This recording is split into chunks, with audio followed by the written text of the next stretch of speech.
Hello and welcome everybody out there in D&D land. I hope you're all having a fantastic day today. Before we jump into the action, don't forget to like, comment, and subscribe. All of those things help us out tremendously. If you're interested in supporting our community a little bit further, consider becoming a member here in our YouTube channel. Memberships start at just $2 a month, and you gain access to some really cool emotes. Lastly, if you are interested in joining any of our campaigns, we do have open slots available. This game, we have an open slot available in. The Tuesday evening, we have an open slot available in. That's a bi-weekly game. The Sunday game, we have an open slot in. And the Tuesday early, we have an open slot in. So all you have to do is reach out to me and be like, hey, I want to play.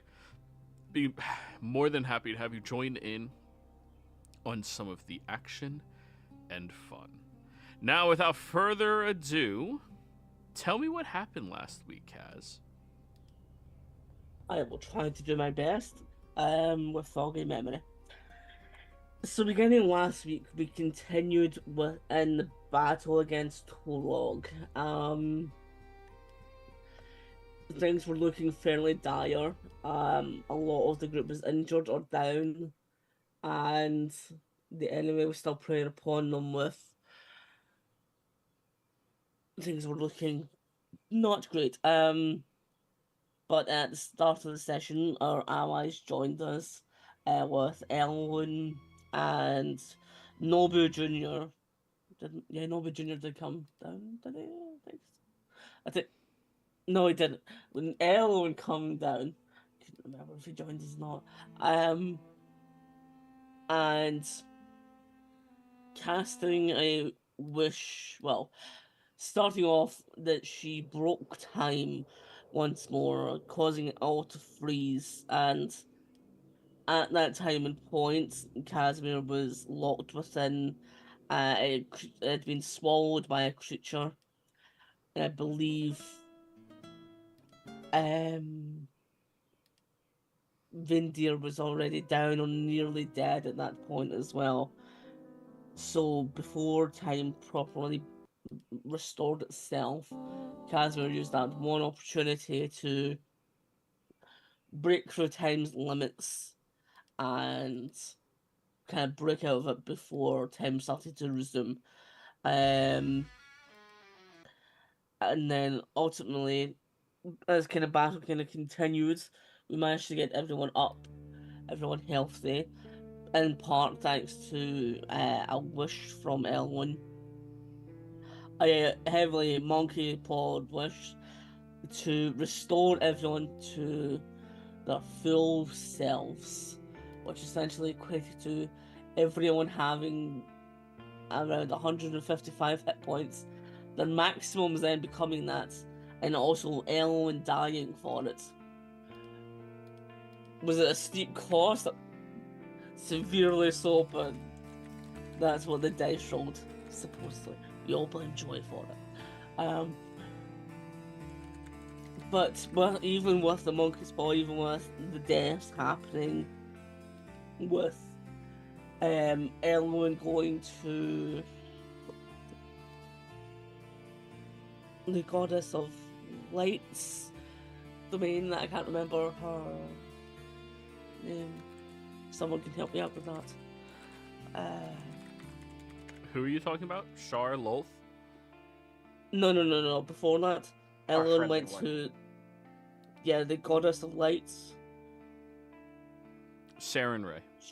Sarenrae, thank you. Went to Sarenrae, and got told that Shar was coming. Give us a warning, and by the time we resurrected Elwyn, she was able to pass on the message. We were still battling Torog at this point, and our ultimate weapon did not have enough juice in them to inflict the ultimate move that we needed to at that current moment. We'd learned that after with battling him, that the only way that we could destroy him is if he was destroyed all at once in one moment. The only one capable of that being Urbold. So we were running out of time. We managed to break down all of Torog's pieces, but without that one ending move, he was going to hide again. And so, our last desperate attempt before Shar could find us, we started trying to find a way to take Torog with us before he would hide, so that we could deal with them afterwards. And that ended up being Kaz started eating him from his chest.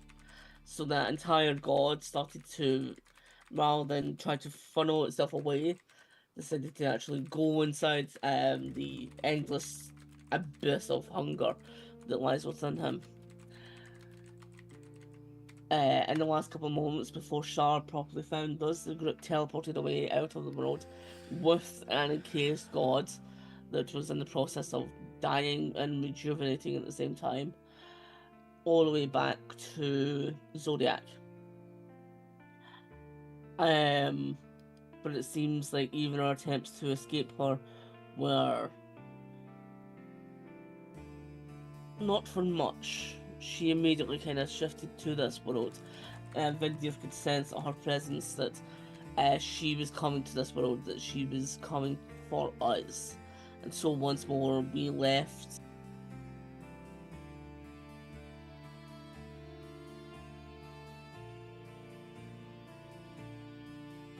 Kaz, you're muted. God damn it, sorry. Because I was looking at something and scrolling. We went to Vangelis. We teleported away from Zodiac. Sorry. We moved to Zodiac. We went to Vangelis. Then Vindiv could sense that Shar was still following us. That Shar was coming to this world, even though we'd already left EXANDRIA.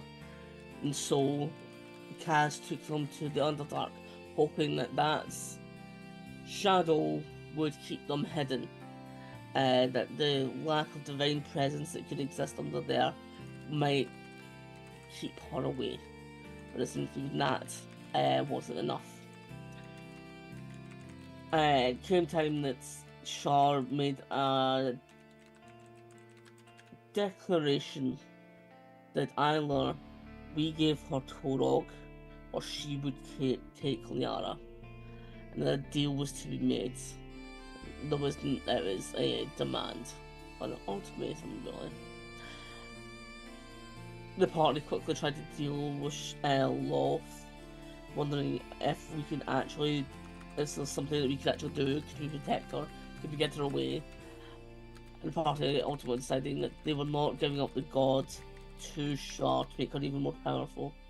And instead, they were going to try to deceive her with Loth's help, using Elrond's magics and Loth's to create a puppet of Liara that would deceive her for enough time.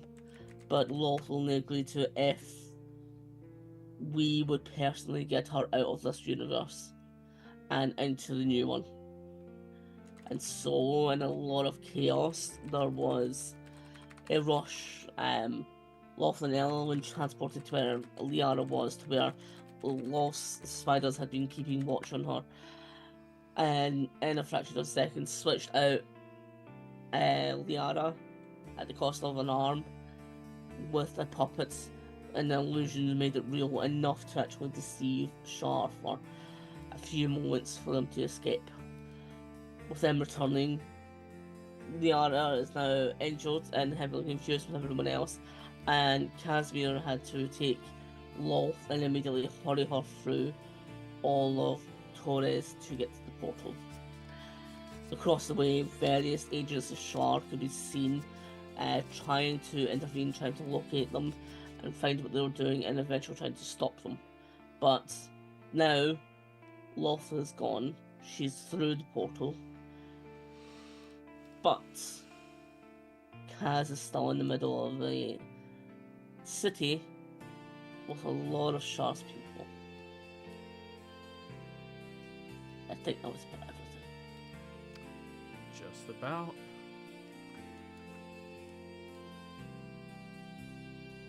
Sorry, I'm fixing my overlay a little bit. It was bothering me. So,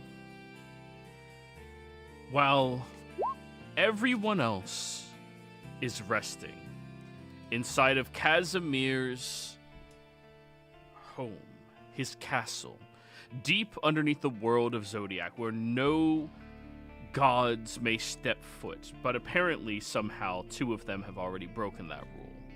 Vindir and Lolth. You are licking your wounds, tending to each other to make sure that you do not die. The most treacherous day of each of your lives, the hardest ones that you've ever encountered, still not at a close. You all feel strange, as weak as you are, in this given situation. Knowing Casimir is out there all by himself. Knowing he does not have any assistance, backup. And also, even if you were there to help him, not knowing if you would be able to actually assist in any meaningful or impactful way. This feeling is not something you are used to. Especially for the feeling of near uselessness. It's something you've never experienced before. But for the life of you, you can't manifest a reason to go out there other than to watch his back. You know you would just be another hindrance, an easy kill for the god that is currently hunting you. Now, as the three of you are there, four of you are there, licking your wounds. Casimir, you have just made yourself aware to Shar's agents. Simply killing them would be easy for you to do, even in your current state, but it would draw far too much attention. So you do what any cornered individual would do in this situation. You begin to run. Now that the agents know you are here, your body changes its priorities. Your breathing turns shallow without you choosing it. Your hearing pulls closer, picking up the scrape of your own boots, the faint whine of wind along stone edges, the tiny ticks of grit shifting underfoot. The pain from the last few battles is still threaded through you. Rips that don't want to expand, muscles that feel overworked and bruised deep down. But the part of you that has survived too long stops negotiating with it. Let me adjust this real quick. You spent centuries training yourself to move like a person instead of an appetite. You learned how to keep your gaze where it belongs. You learned how to stand still when the hunger pushes, how to speak when the predator in you wants to act. Those habits are still there, but something older pushes up under them the moment you feel pursuit settle into the air. It shows up in what you notice. Your eyes keep slipping to angles and cover. You register the depth of shadows and the thickness of pillars. You measure the distance to a ledge without thinking about why. You check the layout, the way you used to check rooms when you first became what you are. Where you can vanish, where you can climb, where you can drop, where you can get trapped. Your mouth dries, your fingers flex, expecting a weapon even when your hands are empty. You don't hear footsteps behind you. That absence starts to irritate your instincts. You've hunted enough to know the sound that comes before a rush, and the sound that comes when the rush is being saved for later. In this place, light is too clean, and stone is too bright. There aren't many forgiving corners, The architecture feels like it was built to be watched from above, and you are walking through it as a problem that can be tracked.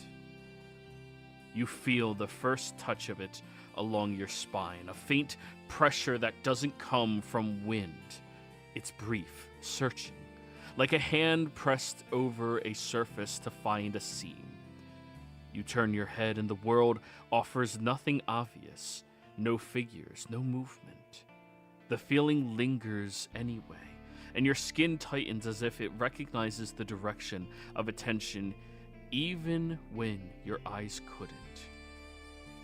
You decide to create distance before the next pass finds something it can hold. Teleportation has been a clean tool for you for a while. You step and the world rearranges itself. You've relied on it through worse than this. You do it now without ceremony.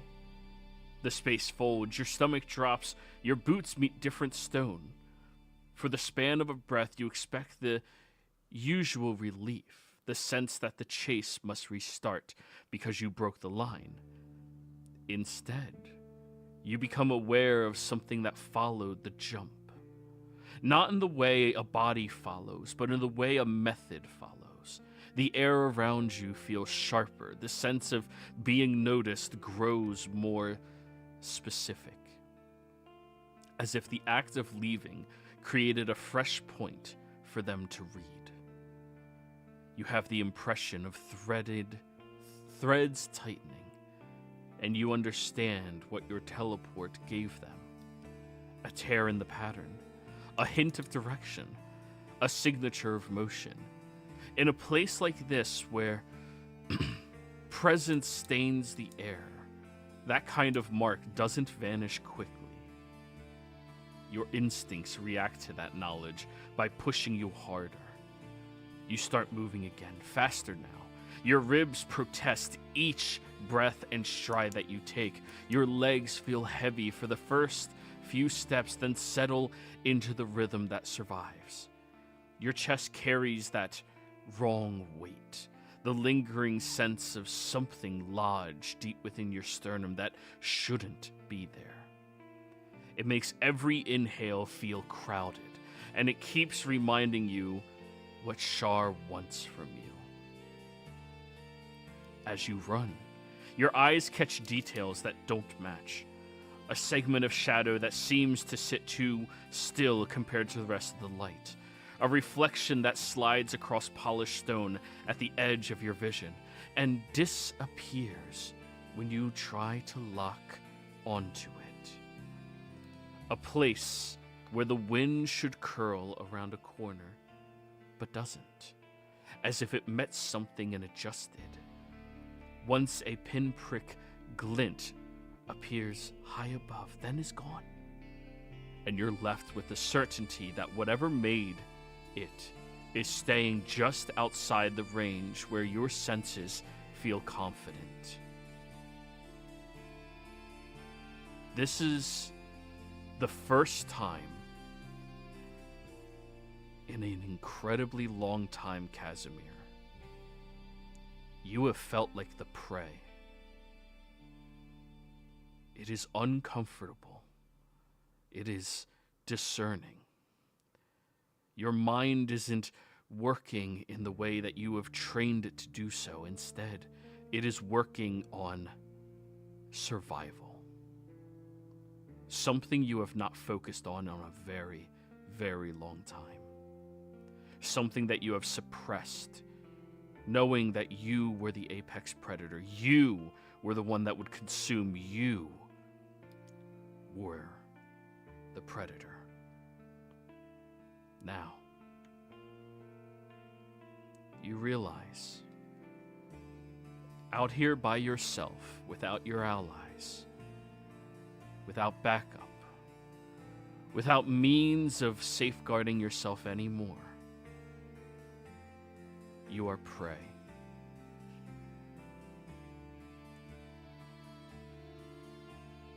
The first thing I need you to do, Casimir, is keep track of how much heat is on your character, how much attention is being drawn towards you for sure. You start at 2 because the agents already know you're here. You have that tracked on your sheet? Yep. All right.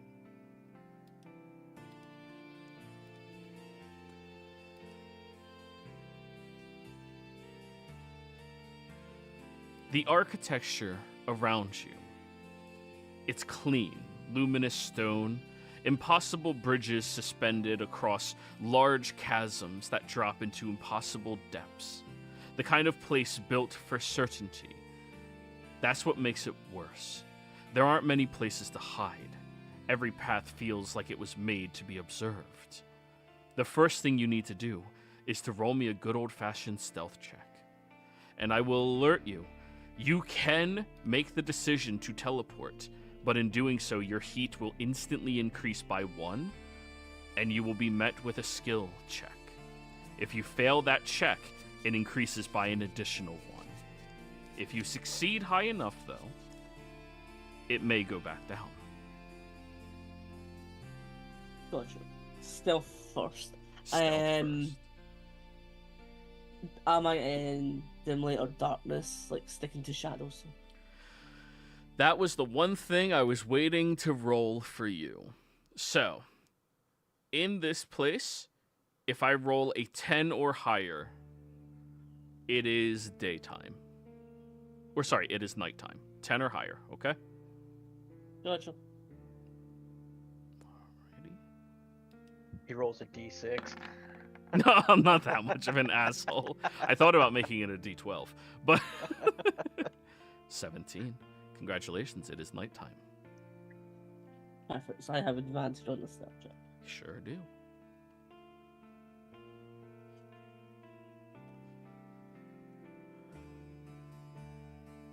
"24.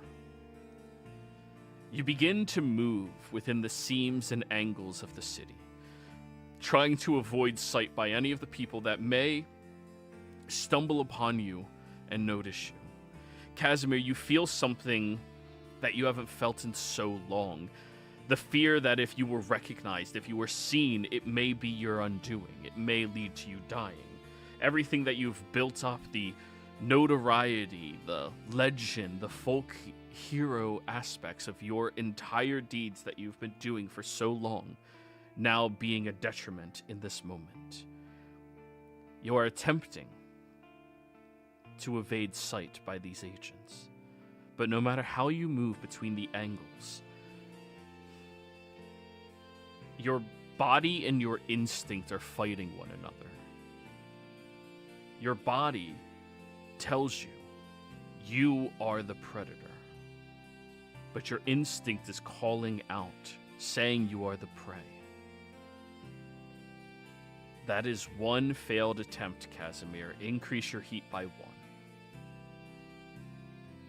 You find a building, one of the only places that are slightly off-kilter from the rest of the town that you can slip inside of, but you can hear inside. There's a man and a woman currently having dinner, discussing with each other the day's events, the people abandoning the city. It's a very unique but casual conversation given the situation, and as you slip inside, you feel the attention starting to draw towards you again. Now, the next thing I need you to do, Casimir, is tell me how you anticipate going forward. Are you going to be following your body or following your instinct?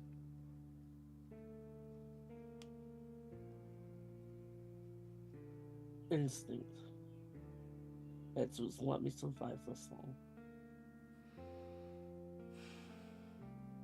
Alrighty. Then in that case, I need you to give me a wisdom save.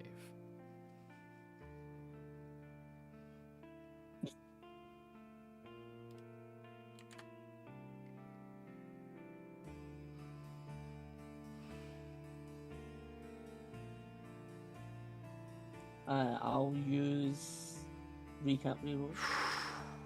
Okay.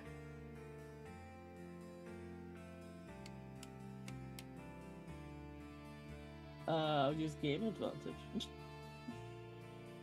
Game reroll, go for it. Oh. Thank God. That's a crit. This is not the one you're supposed to have a bad roll on.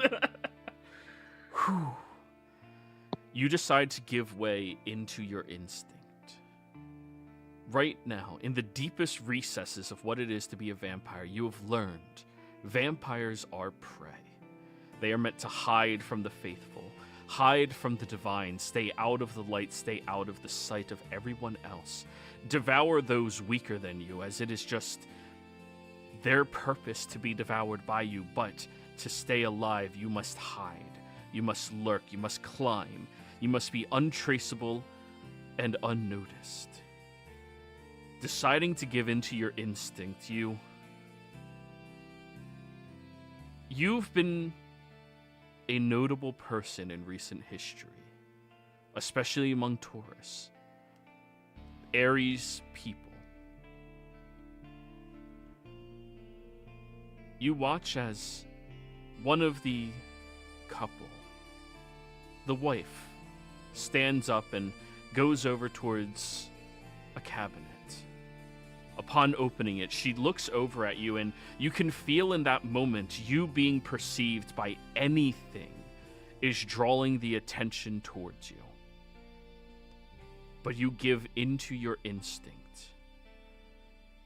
You don't think about the fact that upon seeing your face, she recognized you as one of the champions, one of the saviors of Taurus, one of the people that allowed her and her husband to escape the mines that they were being forced to work inside of recently. You don't allow your mind to linger on that. You lunge out, fearful that if she can see you, so can Shar. And you do what your instinct does best. You slaughter her. Instantaneous. As easy as a sharpened knife could be able to slice through bread.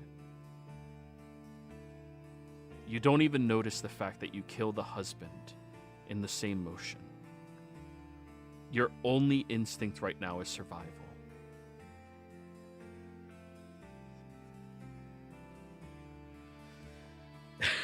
Yep, go for it. Also, what was the effect dice? A D4, they're commoners. And you said there was 2? Yeah. Okay. There's no reason. I need to heal. Like, Yeah. No. Yeah. Jeez. Nice. Now, as you have done that, you can sense that there are no eyes left in this building to watch you. Nothing living.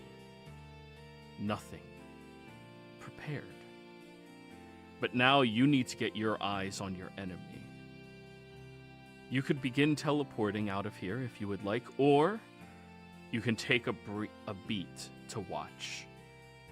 Try to identify who is Shar's agents, and try to find a pattern to escape from.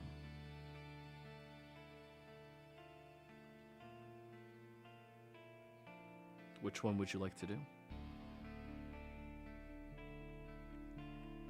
I think trying to gauge intentions, trying to gauge which ones are because he can feel everything within quite a wide radius. So it is that kind of searching, like person by person, of what's their intentions? Are they just doing here? Are they normal? Are they just a townsfolk? Or is something twisted within them that they're on the lookout even when they shouldn't be? Okay. For this, you're going to have to roll me an insight check. You do have advantage on these.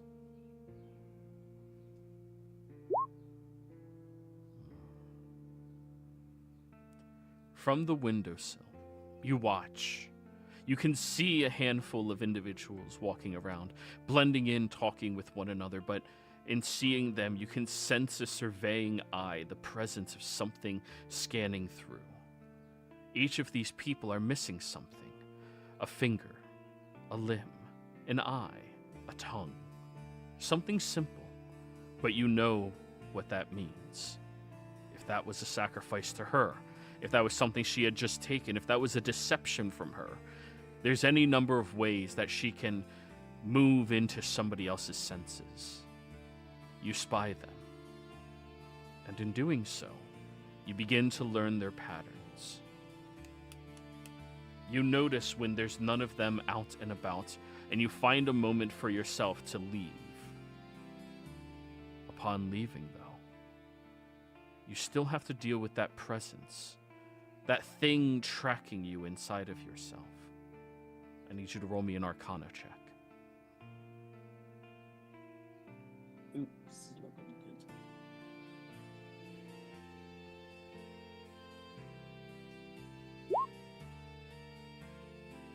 7, but I'll also add. I got millions left, but I'll add the dice to it.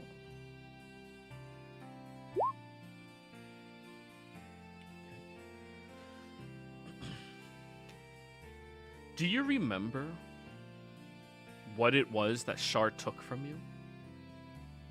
His ear. It was the very tip of one of them.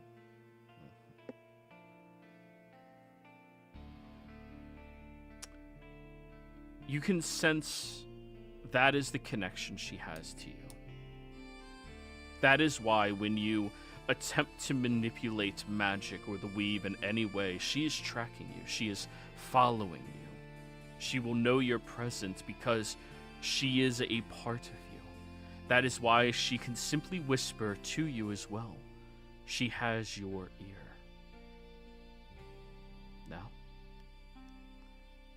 as you are moving through, you make it outside of this small, close-by district to where the portal is, and you begin your journey through the deeper recesses of Taurus. You realize the net isn't just eyes and patrols, it's method. Someone is reading the aftermath you leave behind as well. Tiny distortions, pressure changes, traces of blood beneath. They could use anything they wish as means of finding you. And now you're starting to realize there's individuals moving around here with weapons drawn and agency. Most of them look like you could easily kill and devour them, but in that same moment, she would see you perfectly. The first thing I need you to do is to try to find a route to safety.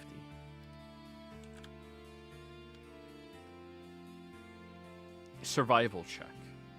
How can you get through this area with so many of her agents, wise or none the wiser, nearby?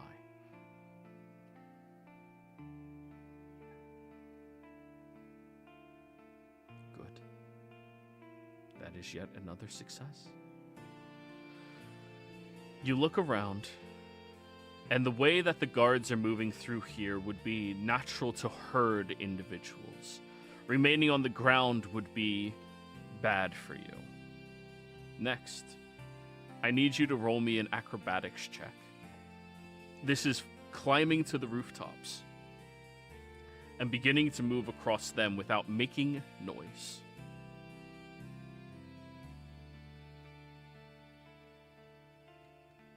Can I offer a counter to this one? What is your counter?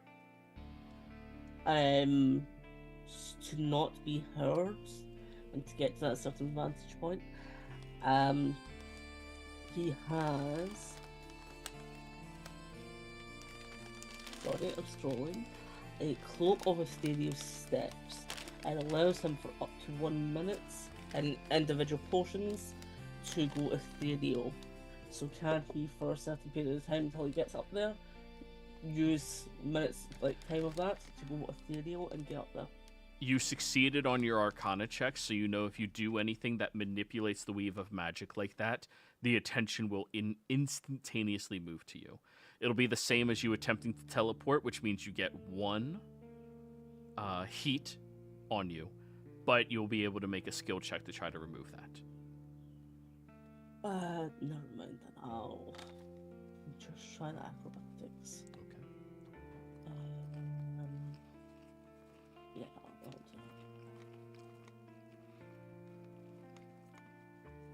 Good roll. Oh no, I dropped the popcorn. So.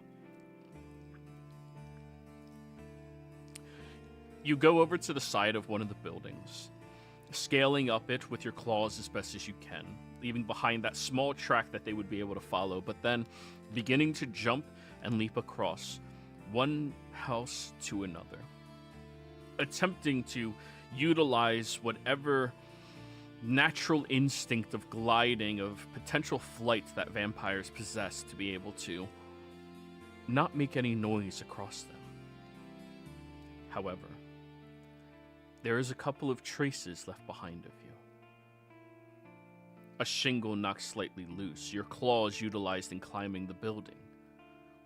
Small symbols that you were ever there. And then you come over towards the gates.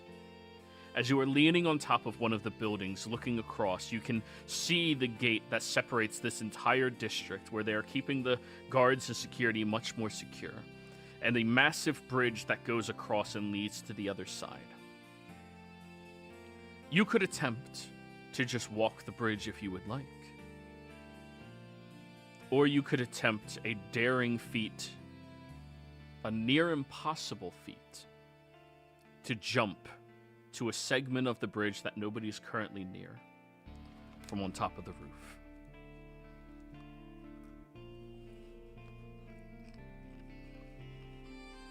The one, if you walk, is a deception.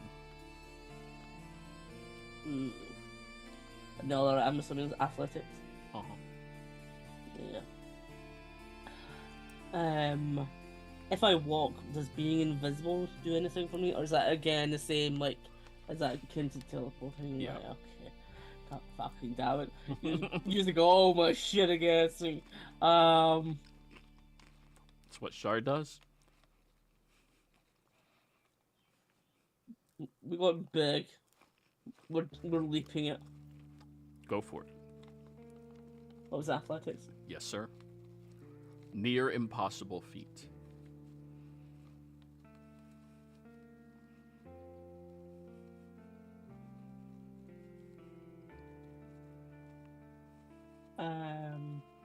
Oh, I've been an idiot. I still have foresight on me, don't I? That lasts like 8 hours, and it's not been that long. No, it's only It's been a like li- 4. And I think it's either an 8-hour spell or a 24-hour spell. 8. Idiot. Oh, this was the advantage. Right, leaping. Okay. One off of condensing the universe. God damn it. As you find yourself over on the other side, you manage to leap, bounding through the air and using the guise of night to hide yourself. You make it over towards the bridge, where you land down about halfway across, leaving the rest of this chasm still traversable by you.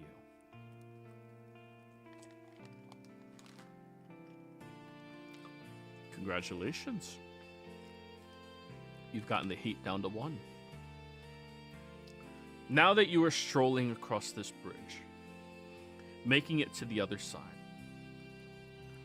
you find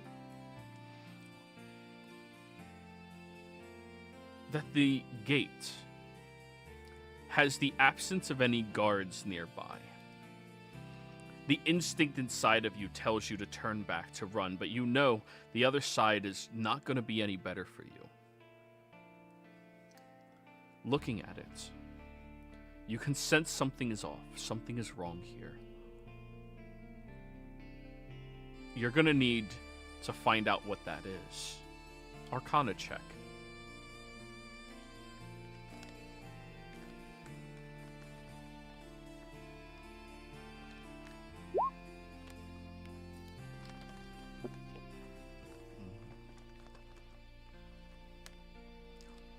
You're realizing now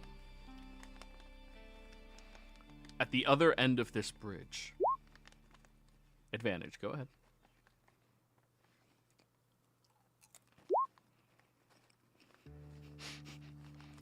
$23 because of your die.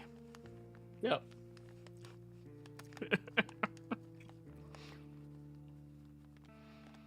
Okay.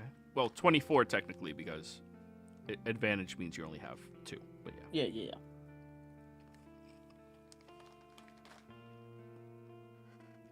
The other side of that bridge,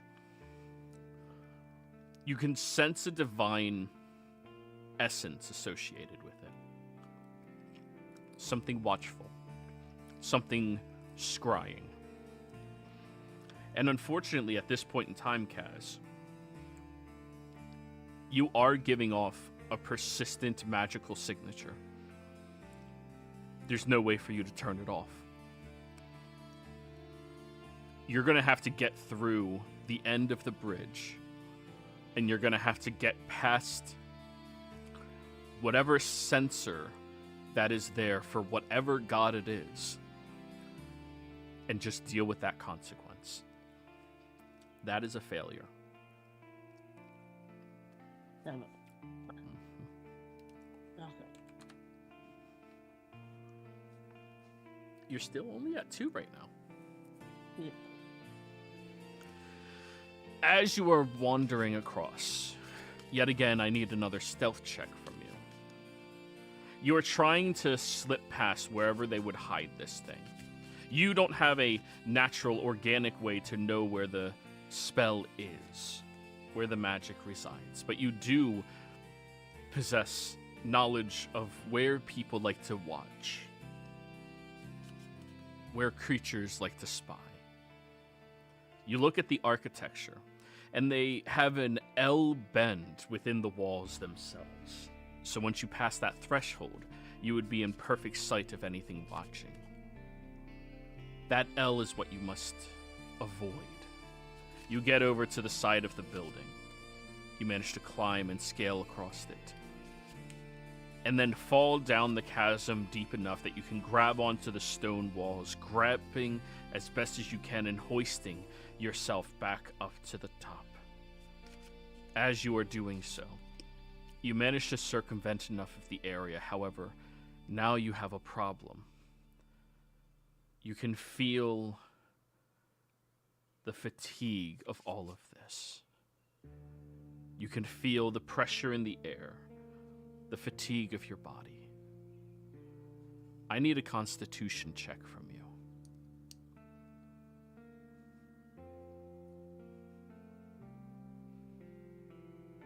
Casimir, are you immune to the exhausted condition? I am.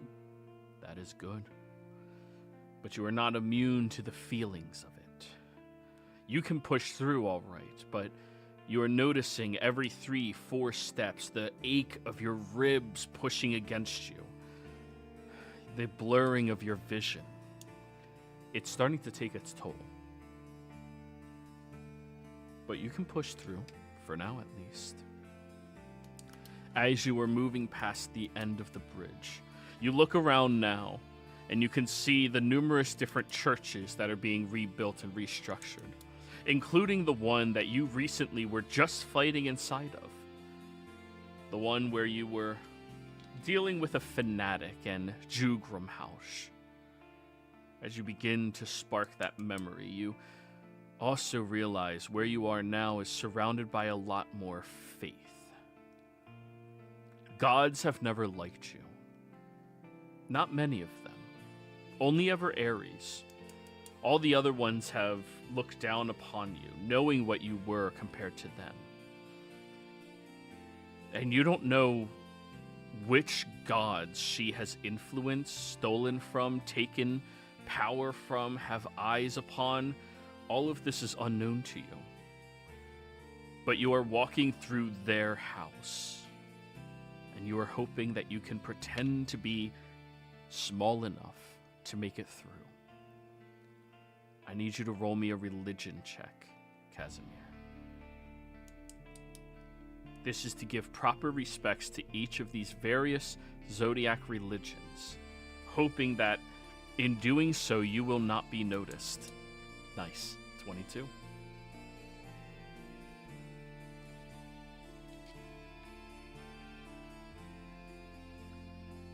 Going with a more direct route of explanation. You're not here to disrespect or to destroy. You are here to survive. All you are trying to do.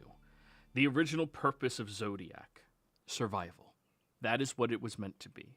And in doing your proper prayers to each of them, you are hoping to not draw any attention or ire to yourself. Now, as you are moving through here, you begin to notice something. The air in this environment goes cold, without any wind. The light from any of the street posts or the moon loses its warmth. Your reflection appears on a surface that shouldn't reflect. And you swear you saw it smiling. Something has stepped into this world behind you. With the certainty of a knife entering skin, I need you to give me a charisma save, Casimir.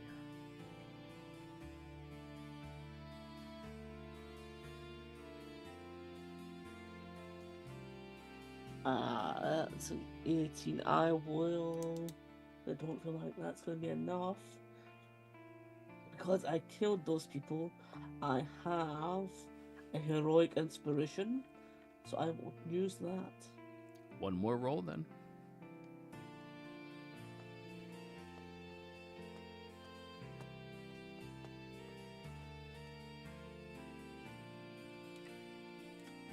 Trying to see if I've got anything, but I don't think so. I believe that's up. 12. It is. Vindir. Resting down below, you have felt it. Something had just slipped through the magical weave that protects this realm and has just stepped far closer towards you. You can feel the presence of a divine, powerful entity, rivaling that of the god that now resides in Casimir's gullet. She's on this world, without a shadow of a doubt, Vindir, and she's not even hiding her presence anymore.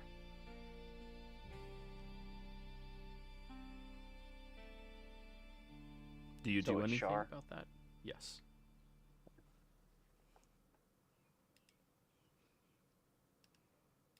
Well, we already knew she was here because we saw her showing up when we were at my church. I'm telling you that you can sense she has moved closer. Oh, okay. Like she's in the Underdark closer, or she's just closer on the globe? Closer on the globe, but okay. You don't have many more details outside of that. Yeah. I guess I'm gonna look at the other two and be like, she's getting closer.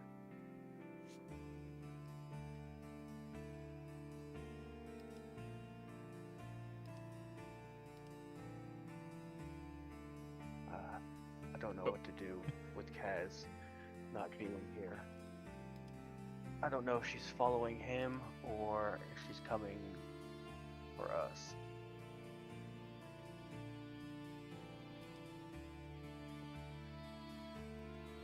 Elowin, are you listening to him? Sorry, the girlfriend came. I was kind of distracted. You're fine. I was just letting you, Urgwald, know that Shar is getting closer. I don't know if she's coming, if she's getting closer to us, or if she's following Kaz, and that's what's making her get closer. Yeah. Okay, so gotta prepare for Shar regardless of the reason. But how do we? Well, we can't prepare for her. We can't deal with her. We gotta run. Where's Edgar? Is he around? The moment you ask, he appears behind you.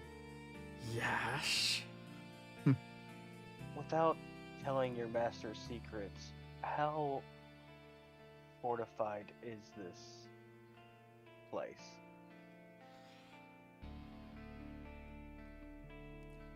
Very. Now, I need you to pop the ego balloon that's in your head right now and really give me an answer on, is this stopping piss ants like you and the drug mules in the back? Or is this stuff that can stop, like, Kaz himself?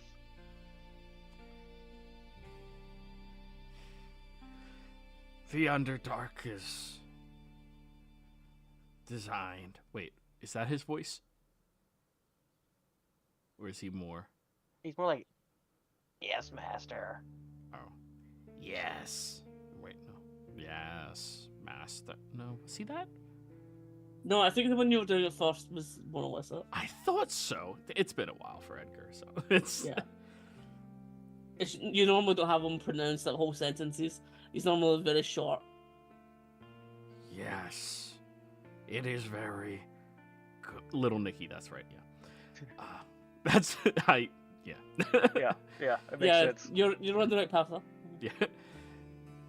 If it wasn't for the fact you're a new god, you would have been banished just by trying to be here.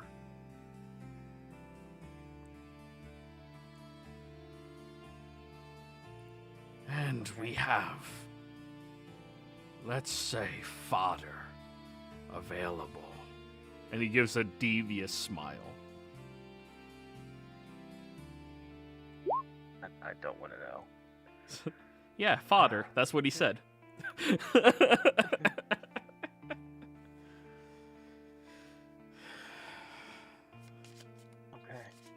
Well, then I think we should prepare the battlements, Edgar. If that's something that you'll need to do, you might be getting tested. Yes. I know. And he just smiles. In all honesty, I think it's best to stay here until Kaz gets back. I think we should try to lick our wounds as much as we can. Try to get some rest. Even if it's only a little bit, it's better than nothing. Agreed.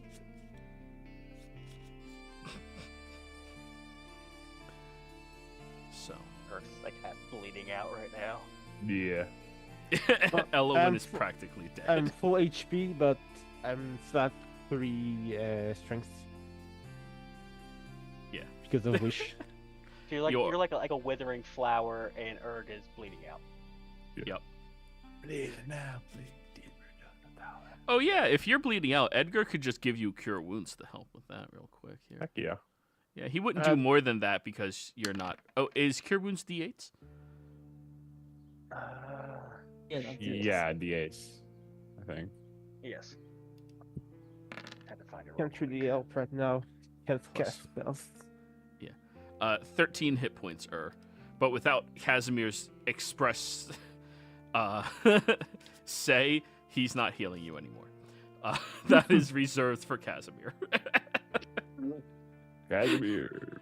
He's allowed to Thank you, Edgar. Thank my lord. Now back to you, Kaz. You felt the arrival of that, and every instinct in your body screamed out at once, and you dove down onto the ground, hunching as close as you can and dropping your weapon, scanning the area, looking from side to side, terrified. Casimir, you let your instinct, I know you're immune to fear, but you let your instinct take control for a moment. You let it control you completely. And her mere presence was enough. She's here. She might not be right where you are, but she is here in Taurus. She is tracking you. You feel disgraced by this. Yeah, no problem.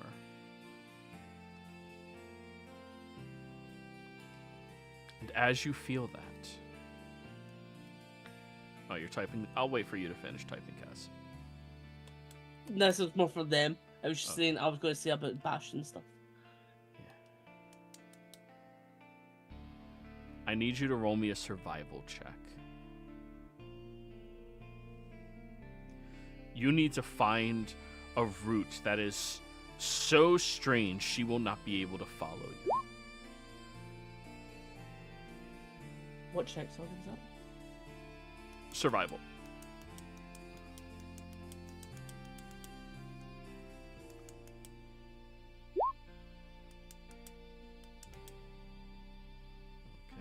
Okay. The D4, that is your guidance. Yes.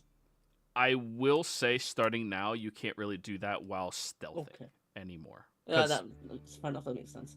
Yeah. I will do. I will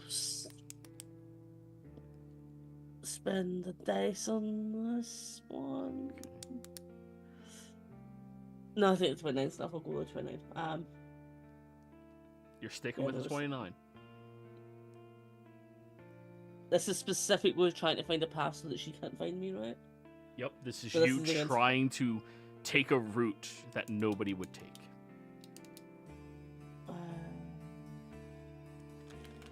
I'll spend the dice just to make sure.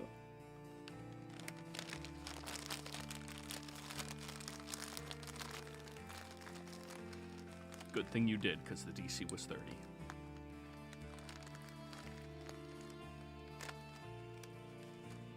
You find a route nobody would logically take.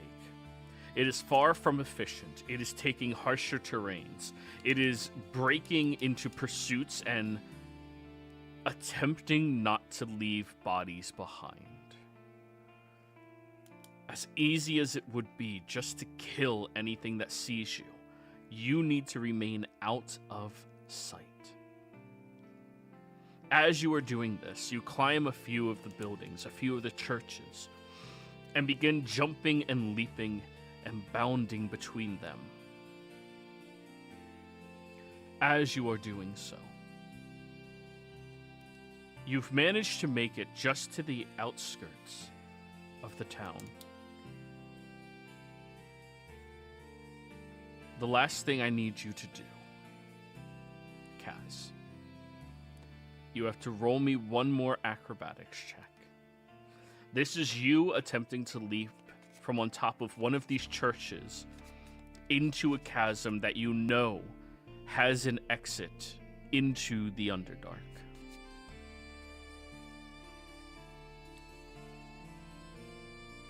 Could it be athletics? This is about aim more so than you can physically jump the distance. You're aiming for the one spot without hurting yourself that you can get through.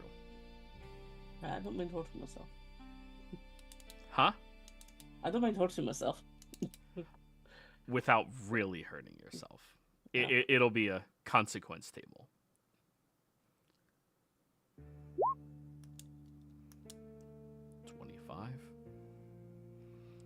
You leap off of it. Unfortunately, you pull back just a little bit too much, not wanting to break the edge of the building that you were pushing off of or leave any breakings in the shingles or the bricks or any markings whatsoever. As you did so, you notice that you are falling a little too quickly, a little too close to it. And before you can make it past the opening into the Underdark and land into the lava, you choose, Kaz, which arm are you going to sacrifice by slamming into the mountain to catch yourself? Left. All right. You push forward with your hand stretched like a spear as hard as you can, slamming it into the mountain and feeling the bones, the tendons, and the shoulder all dislodge and start to break into one another. As that happens, your last check is going to be a Constitution check, not save check.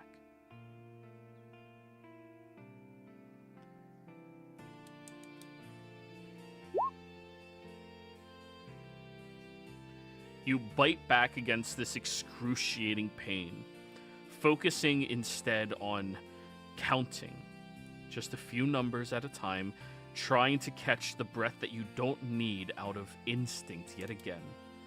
You can feel your arm is shattered, unusable until repaired.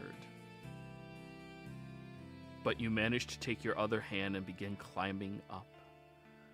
As you make it over towards the mouth of this cave, you hear her voice enter into your mind yet again. This time it feels more predatory.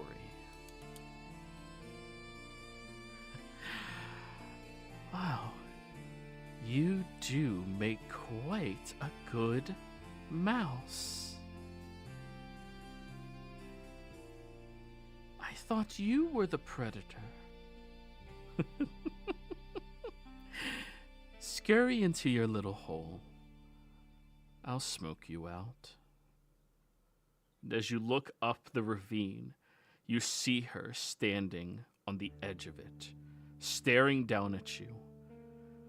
As you envelop your instinct to back away slowly into the Underdark where you are safe.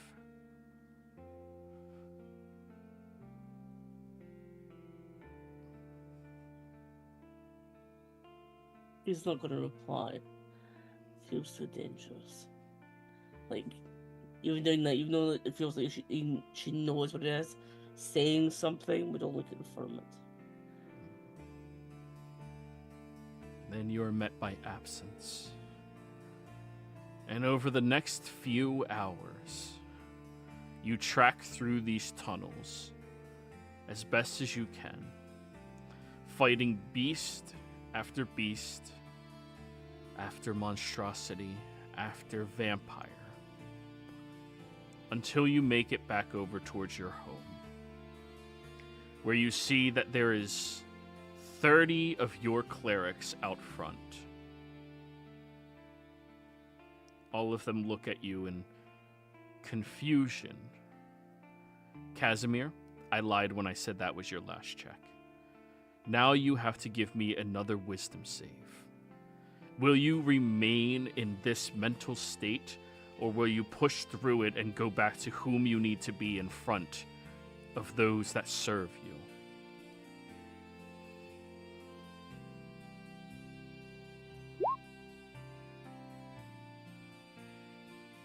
Your arm is mangled with bones jutting out at weird angles. Your weapons are sheathed, but you stand up tall, and as you are walking forward, what is the thing that you tell yourself? What is the thing that breaks you out of the mentality of the prey? Long enough to at least make it past your subjects, your servants, your cultist.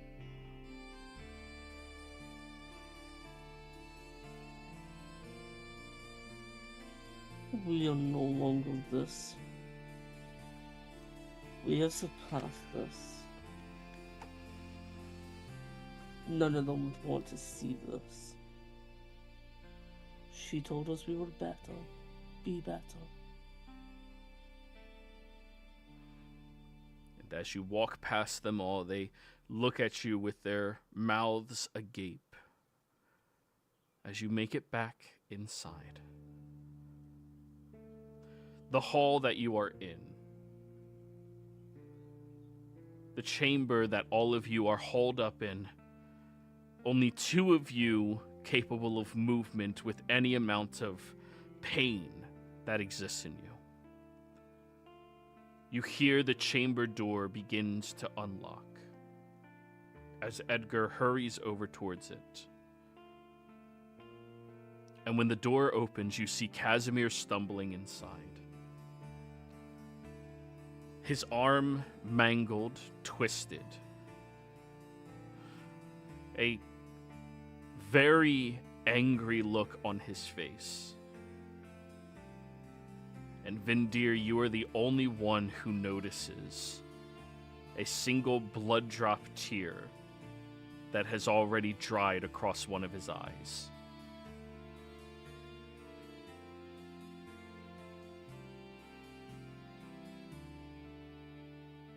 And as you collapse onto the hall's floor, embracing the cold of it and feeling the safety of this chamber, Edgar immediately locks the doors, closes all sight outside, and fetches you a fresh drink, avoiding eye contact at all costs, never allowing himself to look you, see you in any state outside of how he envisions you.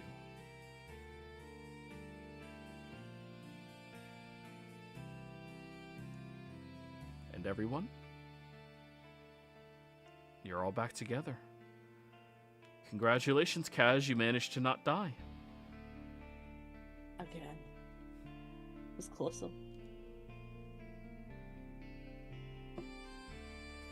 Run into her?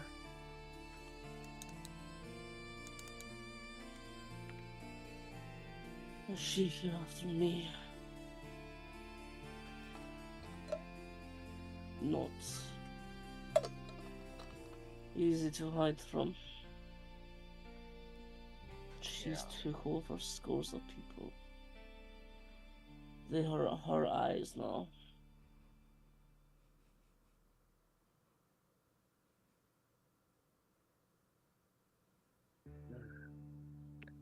She was moving around when you were escorting Loth. That was to me. She spotted us when we had to move our way through to get her to the universe. When you do something about this arm, it's killing me. It's not to bury it into a mountain to ease my fall.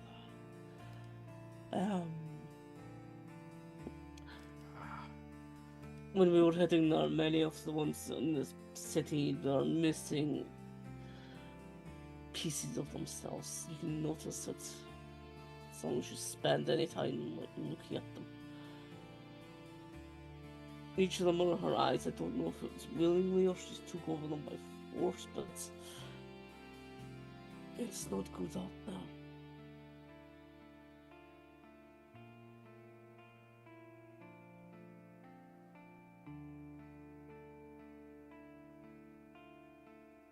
I told Edgar to get this place ready. I thought she was coming here, wasn't sure. I don't think she can. When I entered, she was right upon me just before I got down here. She looked directly at me. I think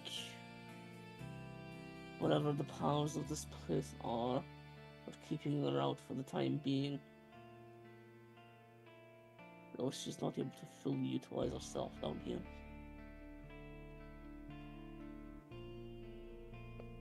Above ground is somehow a different story. Ares has not come back yet, Master.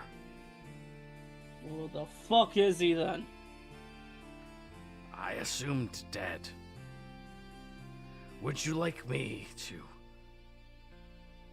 take your subjects and attack her? No.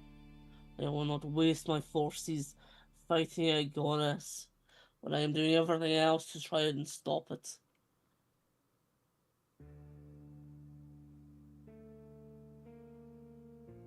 Just keep this place protected. Our work continues. He'll nod his head.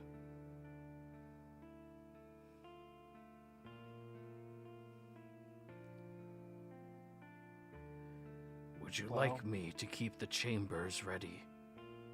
Or bring you together here?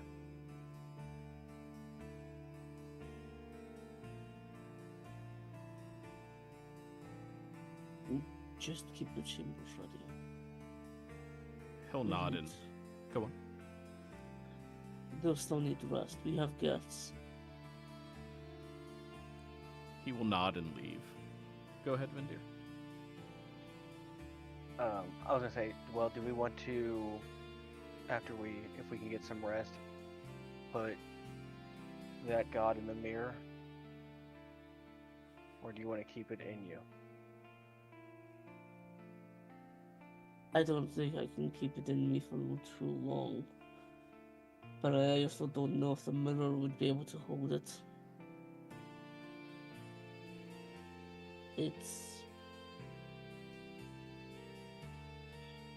excessive. The mirror was cramped even when we went in. I don't know if we'd be able to take something of this size. While I understand it might not appear that way, I just don't know if the mirror would work.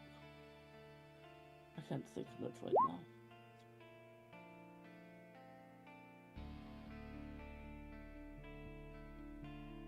Okay.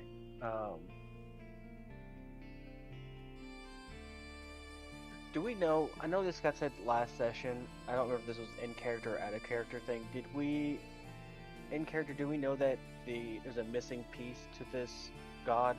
And that's why we couldn't technically destroy it. Is there like a piece of it missing, or not missing, but hidden? Of Torog? Yes. Yeah, a piece of it was missing until Kaz consumed it all, but... Okay, so now the missing pieces, or the hidden piece, is now with all the other pieces. Yeah.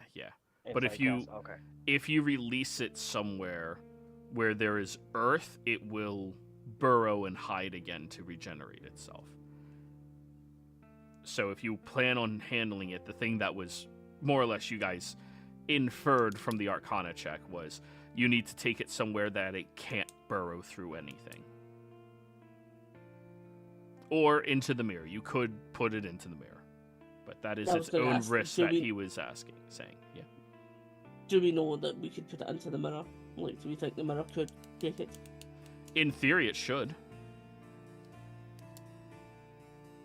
But no. More powerful That's what entities Simply seem to said. be more... Yeah, exactly. It is a reasonable caution.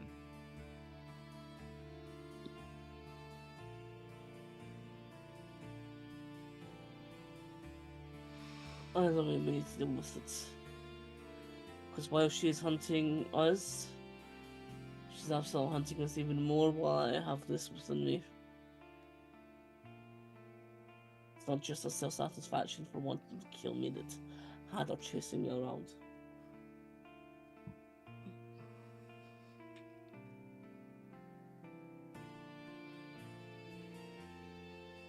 Well, we could always play it safe and go to space and try to put it in the mirror.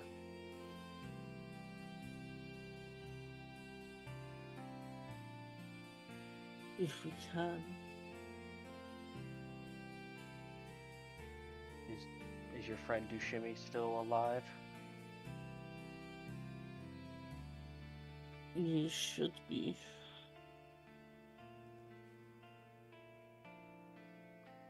Right now, I don't know what's happening in the above world, but it should be. It's more a case of if we go above ground, will she immediately come for us? Yeah, I have a feeling no matter where I go, at least she will be able to find me rather quickly. Likewise.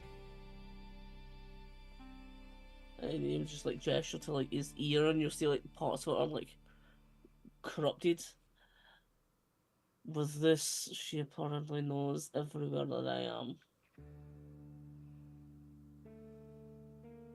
Oh, That's just creepy.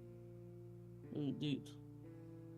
Didn't think it would have been much of a problem when I took it a few years back, but now it is like a connection with her. Because she took something from me, she has that opening. So she can feel where I am. Maybe not directly, but general gist. That's why I had a bit more trouble getting here than usual. I couldn't use some of my normal tactics. Otherwise she would be able to follow me all that quicker.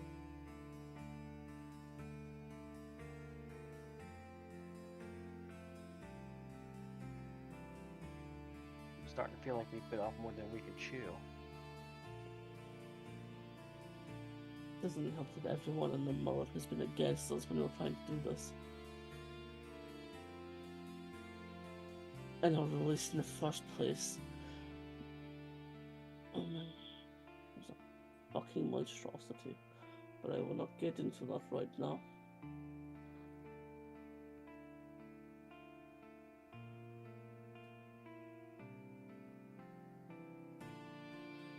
So,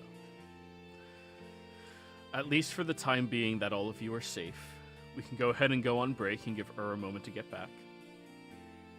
We'll be right back. Okay.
We're back, everybody.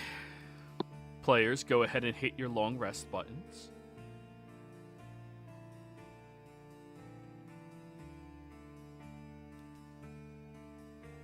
And then roll your short rest buttons.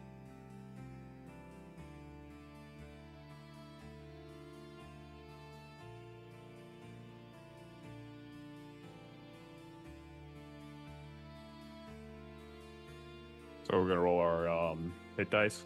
Well, hit long rest first so that you get hit dice back, because most of y'all are out of hit dice. Reset temporary. Then you'll be at 155 as your maximum. Yeah, set your HP to 155. And then you're short resting to heal all that back up. Yep. So probably be spending like all of your hit die on it. 26, the 12 plus 8 times 26.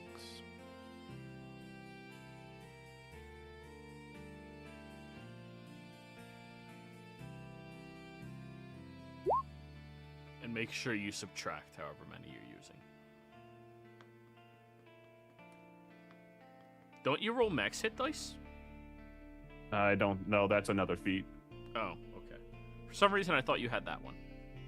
No, I was looking to see all the feats I have. I have Boon Recovery, but that's only for that one thing.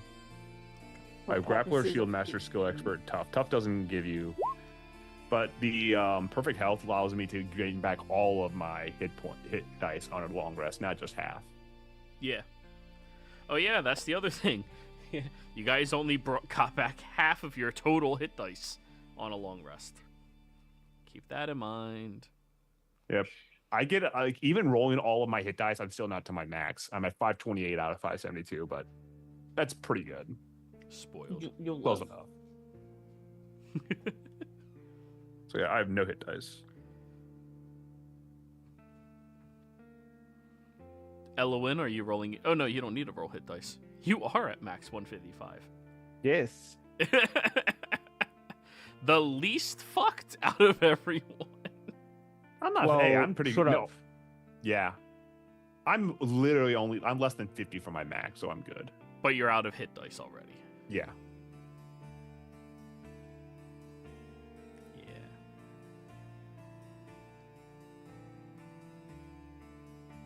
Vindir, you rolling any? Oh, he did. Kaz, you rolling any hit dice? I pass and will regenerate. So you'll just be relying on that after your long rest. Okay. Yeah. So. Night in a stronghold never becomes truly quiet. It only changes its sounds. Somewhere down the hall, metal shifts as someone turns in their sleep. A slow breath rattles through a chest that's been cracked and put back together too many times. Somebody snores, steady and unashamed, the way people do only when they believe they will wake up again. The fire has burned low, leaving the room in that thin, uncertain light, where every shape feels slightly larger than it should. It's kind of smelly, but I slept well. Vindir lies awake anyway. It isn't restlessness. It isn't worry that keeps you from sleep. It's the way the world has begun to tug at you. The way a deep current catches a boat even when the water looks calm from the surface. He feels it again.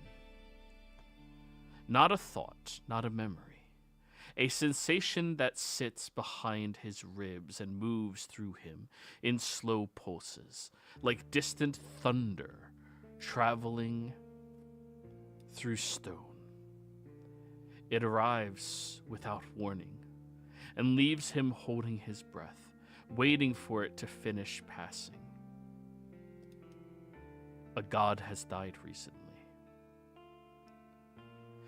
He can't always tell which one at first. The feeling comes without a name. It comes as absence, where there should have been pressure. As a sudden looseness in the fabric of things. As if a support beam somewhere in reality was removed and the world is adjusting to the loss. Some deaths come with heat. Those feel like a sun dimming behind cloud, light thinning until it becomes ordinary. It brings a faint taste of ash and a dryness at the back of the throat.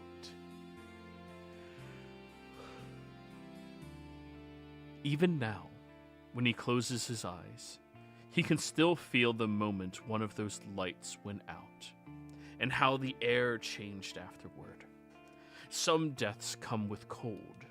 Those feel like a doorway closing in a house you didn't know you were living in. A hush that spreads across the mind and dulls the edges of sound.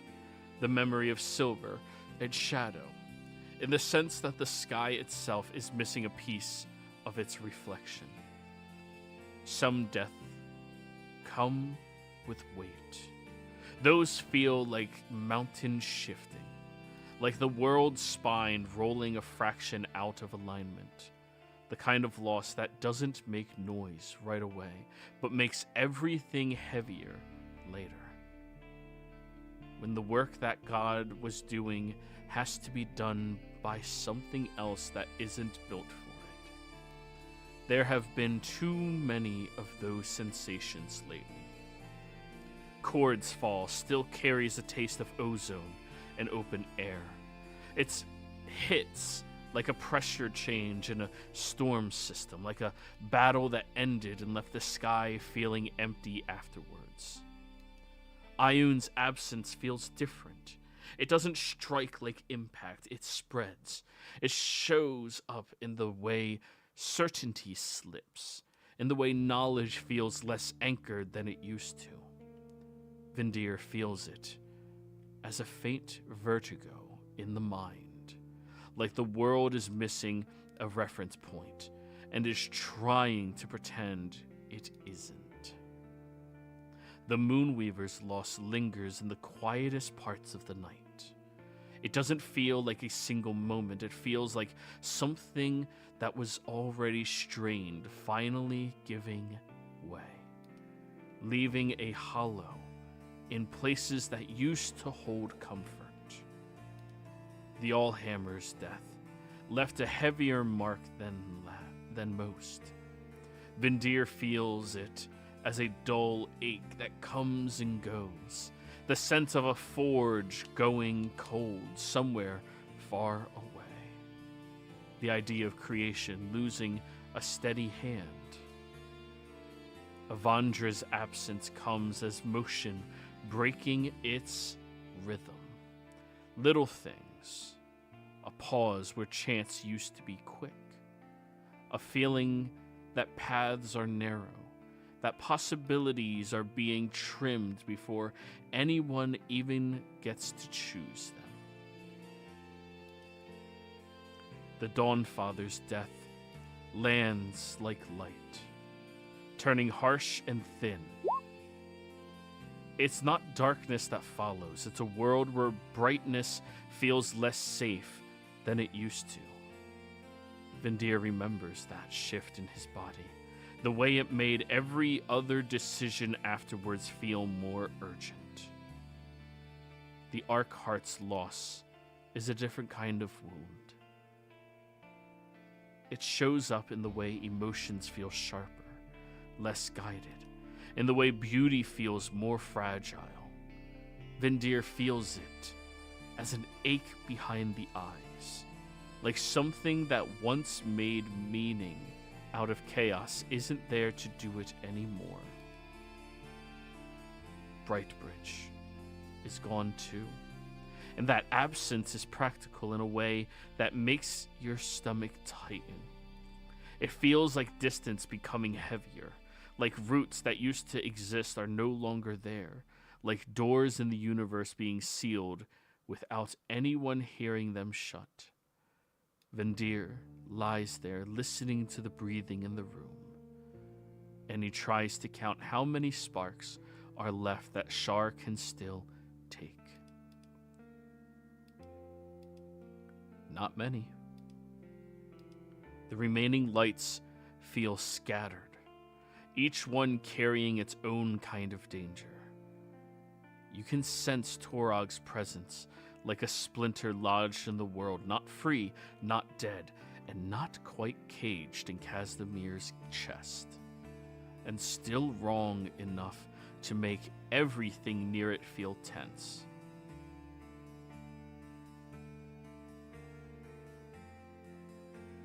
The cloaked serpent remains somewhere out there, hidden in the places where decisions are made for the wrong reasons. Bane remains, and Vendir feels that one like an iron in the blood, discipline sharpened into domination.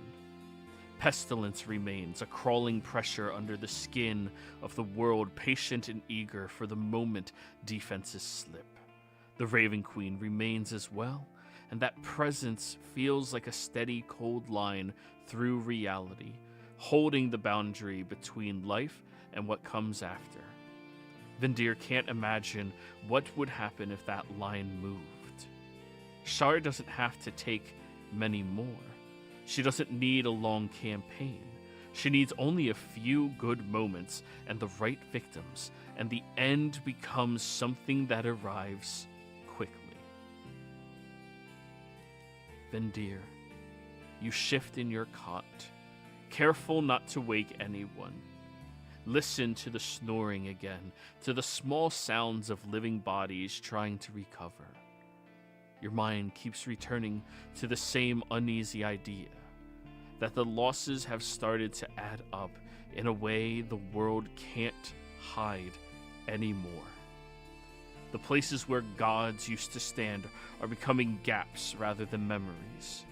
The universe feels thinner around the edges, stretched and tired. You don't know what it will feel like when the next one goes. You only know you will feel it. And you know, with a quiet certainty, that won't leave you alone. That there aren't many left to lose before the shape of everything changes permanently.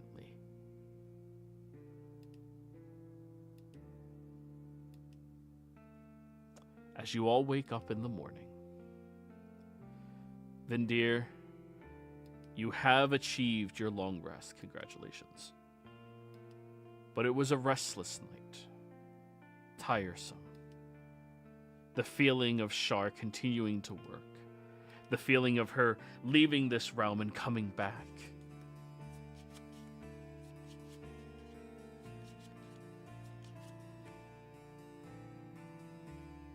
Well, if you remember, she apparently has an assistant now.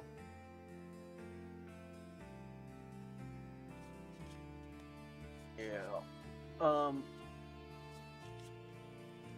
Because I'm now this in between mortal and god phase, I still can hear my followers' prayers. Am I still hearing their prayers? Has it lessened or greatened over the past, when I took that long rest? You're starting to hear more unanswered prayers. Ones that aren't associated with your faith or any other because of the absence within the Pantheon. It gets louder, but you can choose to tune it out as you need.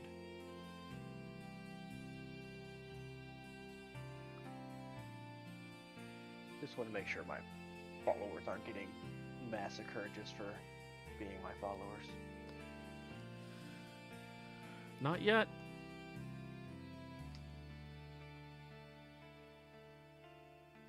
That's very small fry for her to worry about. But everyone, you're awake now. Vendir's only the one wiser that understands exactly how many of these gods are dead now.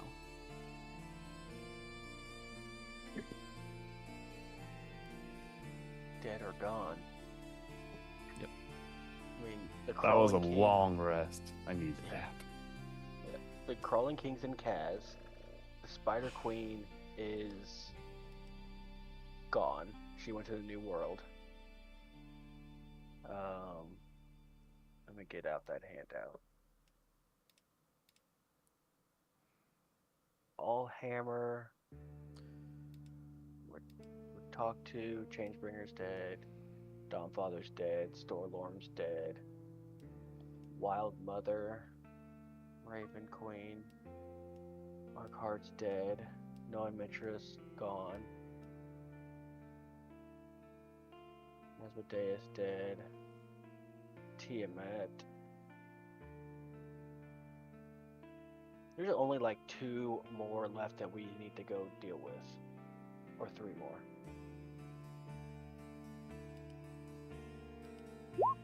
And 2 of them are betrayers. Helwyn, you stood up. Good job. -4. Oh, You stretched without breaking your limbs. Congratulations. Yep.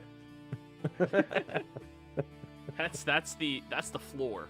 That's Yep. are you trying to do push-ups or something? Like, no stretching. I have 3 strength. So yeah. okay.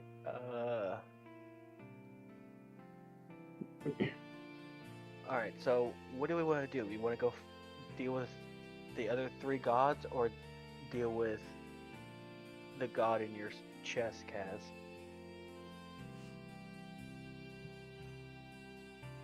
We want Oh, my, this- What were you going to say? I was going to say we might want to get rid of the god inside the cast chest first, in case something bad happens. I agree. I think this one will be. I don't know how long it will stay settled for, but if we try to go for another, I feel like it will try to take an opportune moment to get itself out, which could be to our detriment.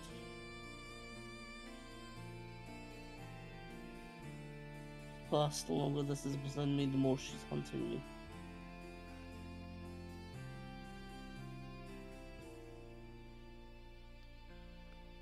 Do you? I didn't think about the mirror being not big enough to hold this god. Do you really think that that's going to be a problem? I'm not fully sure. I suppose probably not, but also this is gigantic. I suppose Elwyn is probably the better one to ask that question. Do you think this could fully contain the size of this god? After you've seen it? Seen the size of it? Elwyn, would you be so kind as to roll me an Arcana check? All right, fine. Fucking roll it before I ask. That's fine. They're waiting. Have some It guidance. is. Okay, guidance. D4. 30.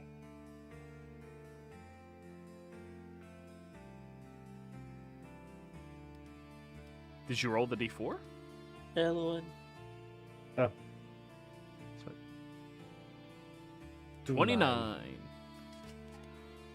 Now, this mirror is an artifact level item, right? It Mhm. is one that is ancient. Its magic is from an age where magic was much more free flowing than it is now. But with that being said, unfortunately,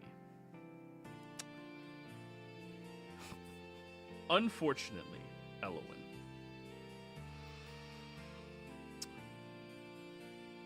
you don't know the restraints, or sorry, the limitations of that ancient magic. You know it's not impervious to being destroyed or anything like that. Sadly, however, based off of what you were hearing about Torog inside of his chest, it may be too large to entrust into the mirror. But also, there's another layer of concern here. You're unsure if upon releasing it, it will do what it naturally does, which is burrow. The entity is designed to do that. There's one last thing about the situation at hand. From what you've researched, Torog is from the beyond, from outside the universe. That chest Kaz has, that mouth, is connected to the beyond. So you're unsure if its connection helps it in any way.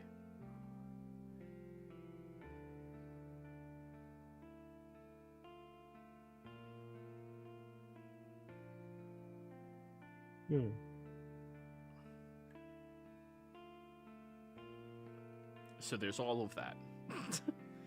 Yeah. Well, I'm not sure about the mirror. It might break, might be too small, or he might try to burrow into the other side of the mirror's earth. There's like too much things I don't know about that mirror. And Kaz, your chest cavity is related to him, so I don't know if he wants to stay there, leave, or I don't know.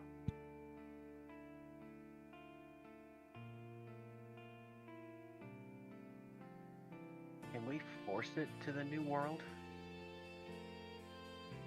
Make it drop its divine spark?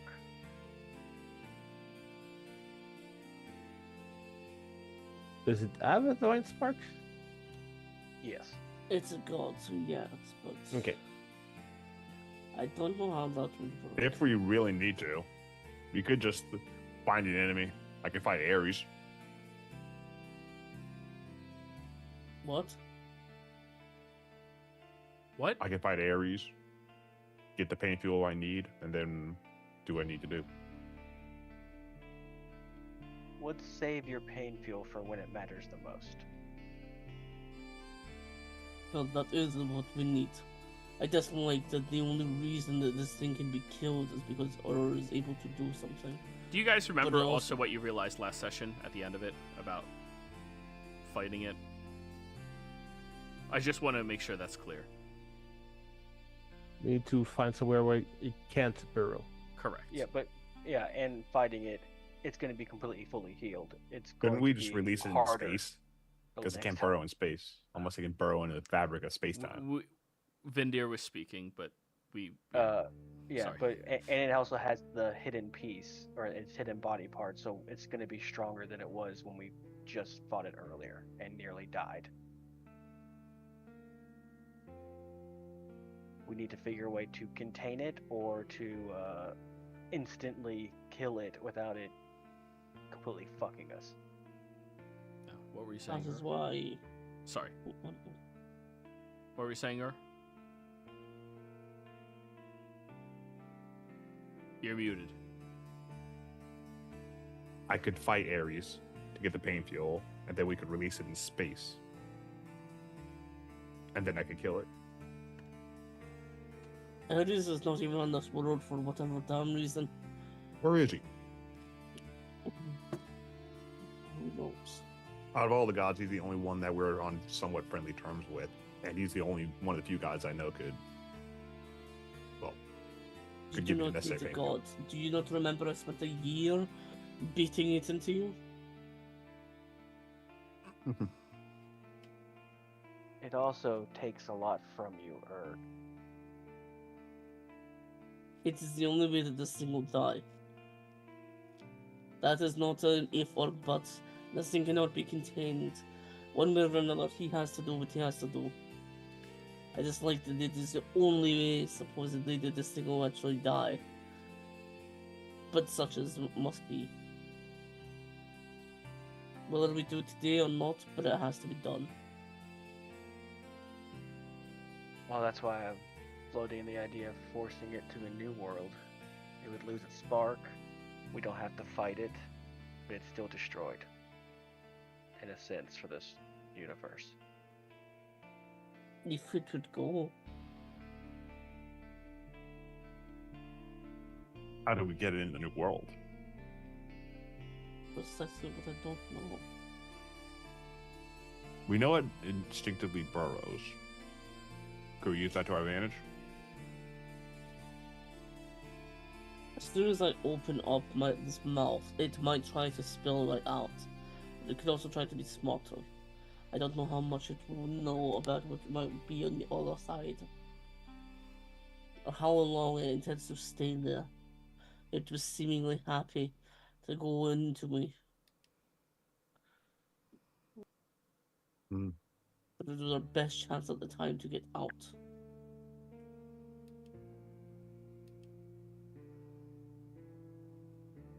I think if we put it on a different plane, it would have no use to Shar. She can go to other planes. She's a god. Yeah, I know she can go to other planes, but with it going to another plane, would that take away the Exandria effect that she needs? She could just follow. Planes don't matter. Yeah, but the reason why we're going after all these certain gods is because they all have a connection to her. Yes, but what? So if we took that connection away, maybe she won't seek it out anymore. Like, drop it off in Tundras. Tundras is just one world though. It would still exist. A connection would still be there. And that effect, I believe, is imposed by the gods. What about Tartarus? What? Release it on Tartarus? It's a different plane. Joey, just Tartarus even exist here. I don't know what the fuck a Tartarus is. Yeah, do I?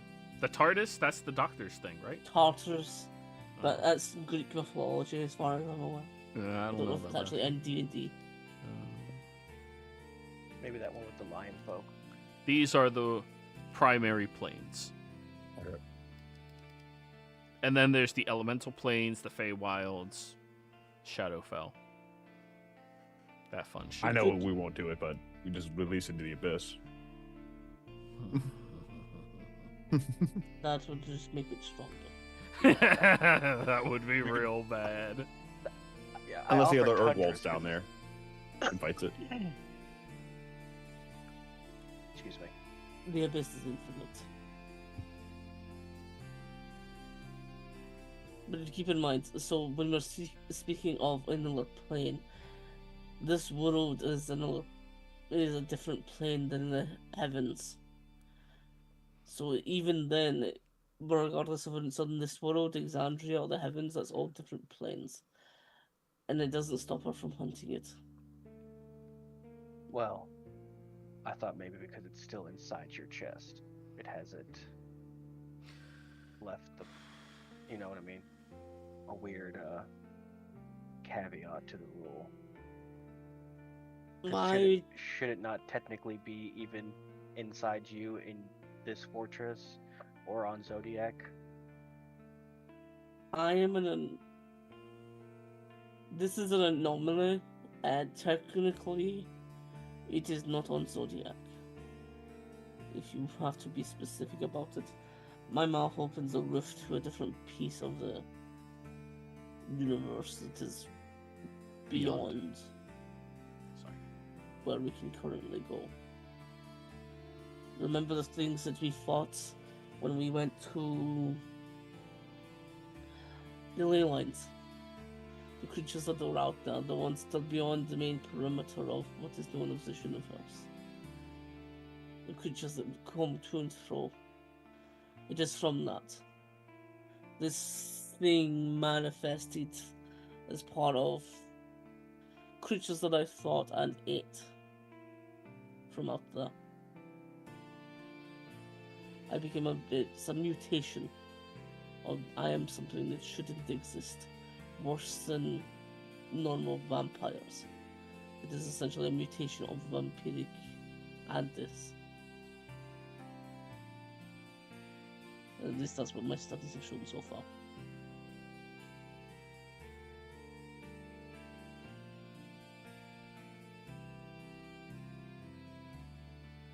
Hehe, Casimir is a monstrosity that should not exist. Correct. I think the power of all of us shouldn't exist according to the gods. So I mean, yes. Well, Elwyn is a dragon that shouldn't exist. Yeah, I was about exactly to say that. Where's the dragon? What? I was a human.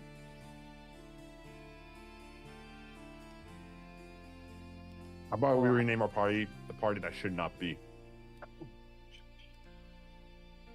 well, you don't fall into that mix. You're too nice and good. Considering my parent lineage, that'd be beg to differ. You're like the drummer in ZZ Top. He has no beard, but you still work. ZZ Top has a beard, a drummer. His last name is Beard, and he doesn't have one. That's fucking hilarious. That'd be hilarious. Yeah, somebody's got to keep beat, and that's the drummer. I got to keep you guys in lockstep somehow. Sure.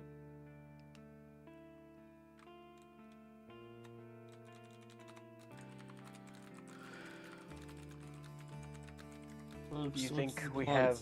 Do you think we have time to figure this out and deal with the other gods, or is it something we need to do now? I don't know. I don't know what she's doing. Where she's going, what her next plans is. We had ideas, we had connections, now they're all gone. Everything went kaput.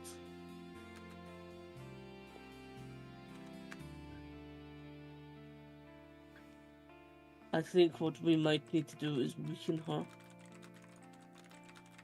We learned that she's has an ally, an unlikely one that is being deceived. We were warned about that. I think picking off that support for her to weaken her may be the best thing that we can do after we get rid of this one. It like taps on his chest. We haven't been very good at convincing gods to cast away their opinions.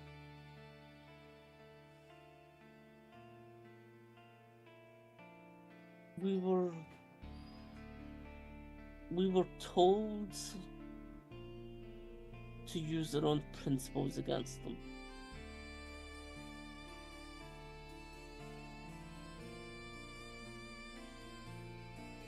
They were the law bringer or law bearer or something like that. They could not see laws being like broken. And because we have broke so many, that is part of why they are on their side and they're being deceived by Shah. But as long as we can use that against them, we should be able to make them see the truth. That is what Ione said. The all-knowing mistress said that I have to assume there is some truth to it.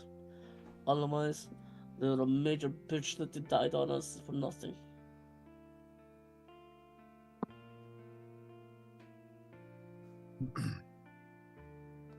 For her telling us this, but we barely got out of court with our lives, and this whole nonsense is because the gods didn't want to listen. I don't mind trying to convince the law bearer to change his views, but I'm not holding my breath on us accomplishing that. I think the only way we get rid of the lawbringer from helping Shar is to get rid of the lawbringer. Perhaps. But it is but either way, it would weaken Shar from not having another god at our side. And that, I think, is probably the most important right now.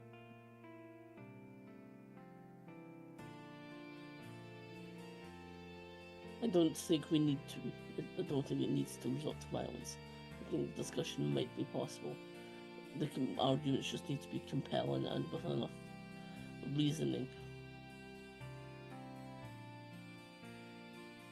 And whatever we do, we don't let the demon talk to him.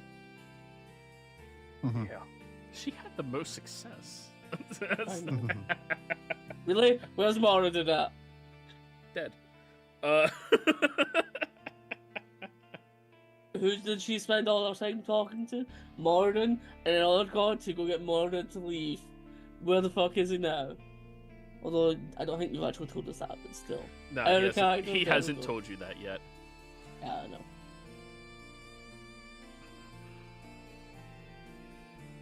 So we need to get this thing out to me first.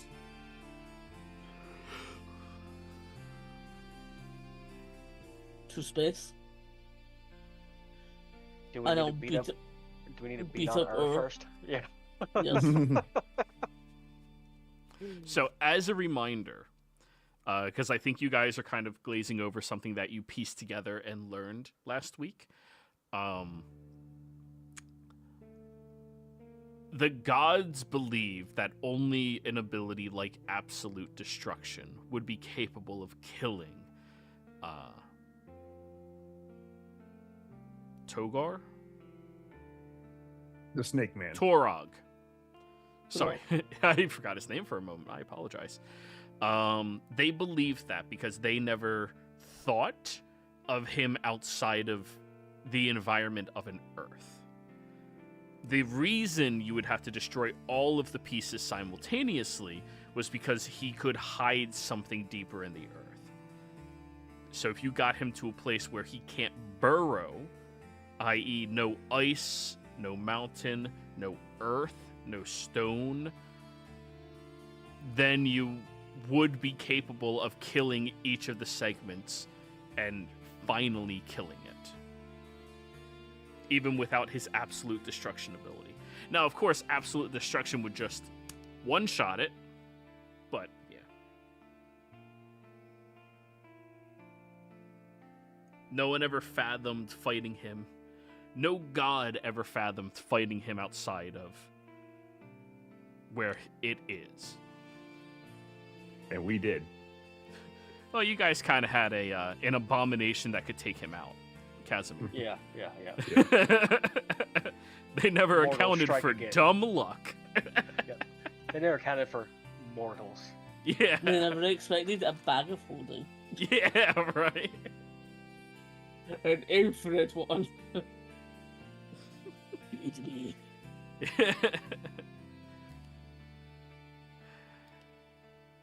Just as a question, Yeah. now that it has been settling inside me for a few hours, am I able to exert any pressure on it? No. On the contrary, it is exerting pressure onto you. You're Yeah. kind of just forcing yourself to keep the mouth shut so that it doesn't do Yeah. anything. But after you were about to go to sleep, it started churning and turning. Like it finished its rest before you did. Yeah. Casimir, can you communicate with that thing?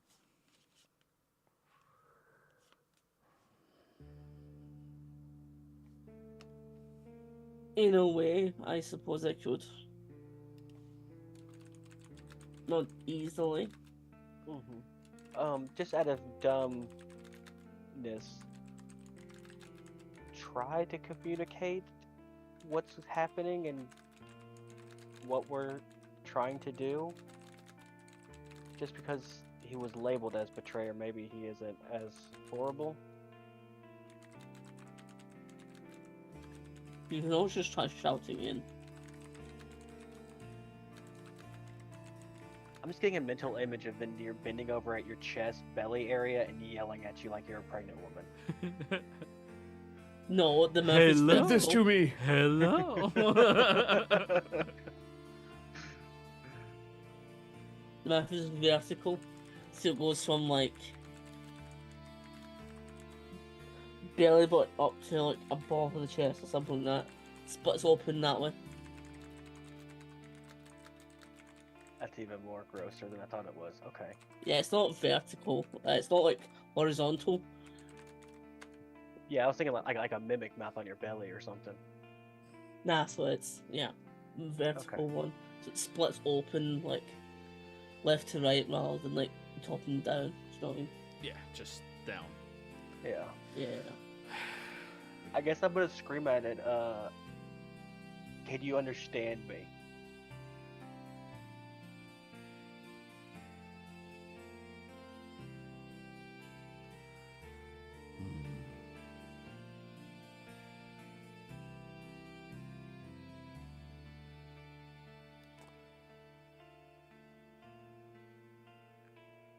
Insight check, Vindir. 31.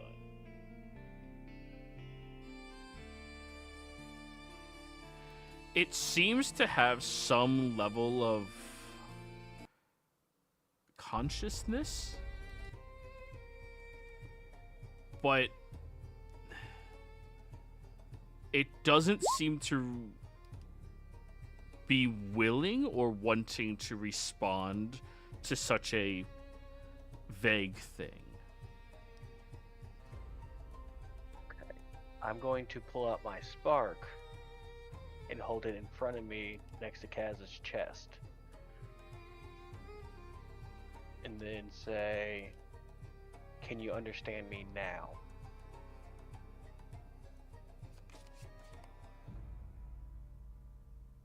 Less space.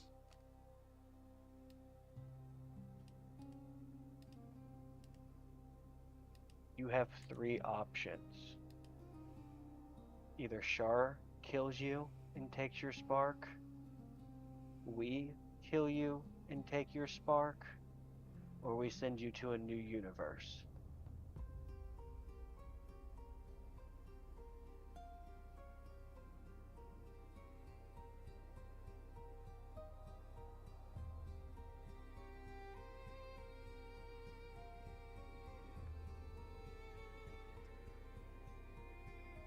You don't know inside.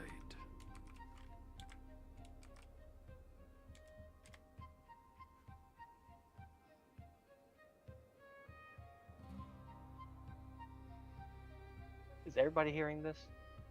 Oh yeah, yeah. It's like echoing through a closed mouth because the chest is closed of Casimir. Casimir, what the fuck's inside? What's inside? You don't fucking know. Joy. Kaz will wander to his library, his archive, look for any mention of anything known as inside. Okay. It has a place rather than a word. Investigation roll. I have advantage because I'm in here.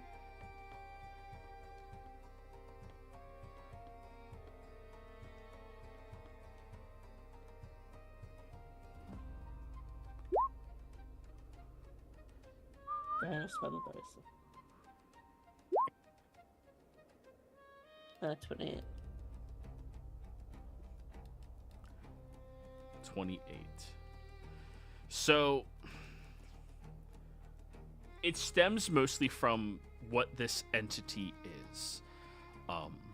To think of it as a god would not be right. Gods were created, this is one of the few things that came from the beyond before creation began. Or after creation already happened, but it came from the beyond. If it is referring to inside, it is probably referring to where it currently is, where it was, or the universe as a whole.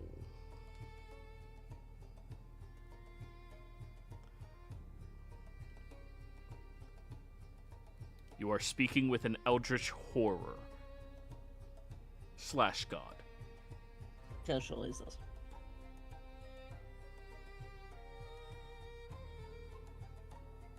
The new universe has tons and plentiful space.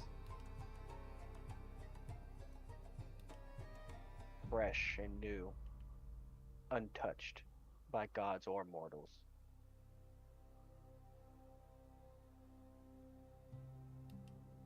No doors.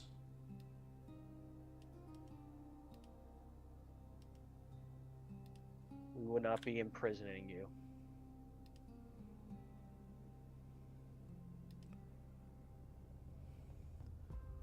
World to consume.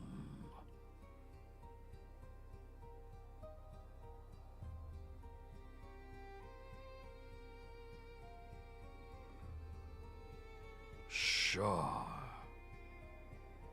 spoke.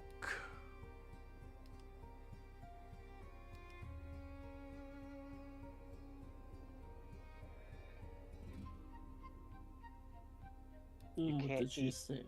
Oh, go ahead. Threats.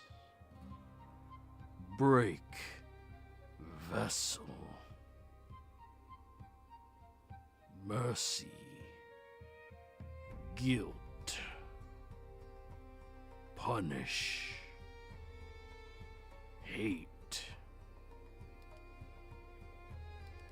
Threat is for equals.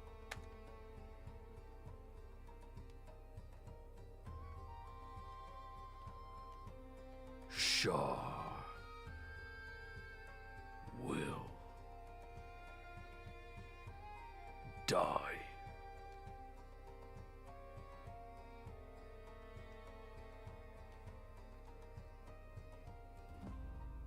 But will you be alive to see it?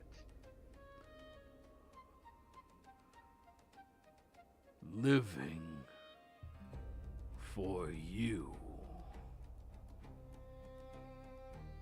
I will kill you. End Shah.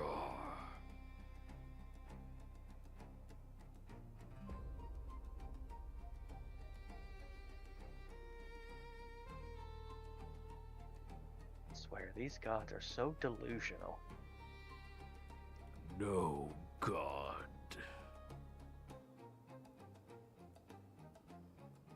Okay, I'm sorry, I've never met a horror until today, so apologies for mistitling you. But there would be plenty of things you can consume on the New World.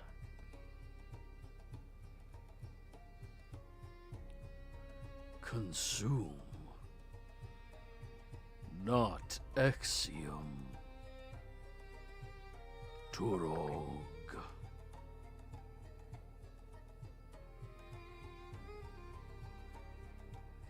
Well, if Shar succeeds, Exium will be here. Release Turog. Imprison you. Kill Shah.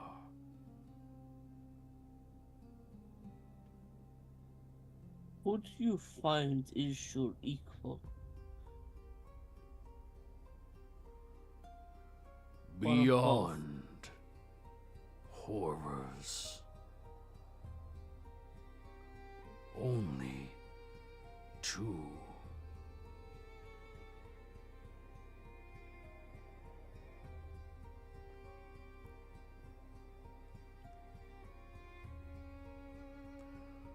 Say so.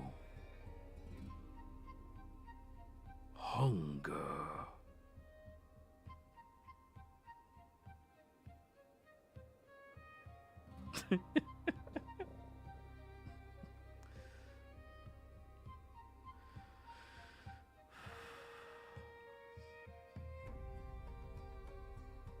Then how about I feed you to hunger? Hunger. Consume all. I imprison hunger.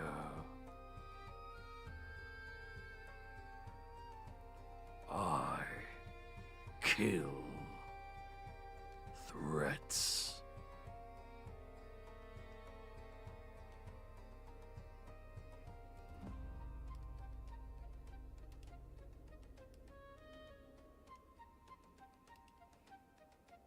Oh, sorry, that was an incorrect speech pattern I did. I apologize. It would say Torog, not I.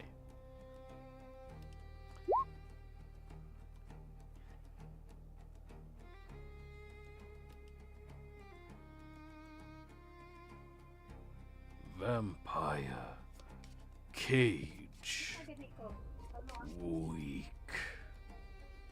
Casimir, I need you to give me a Constitution saving throw as he pushes against you.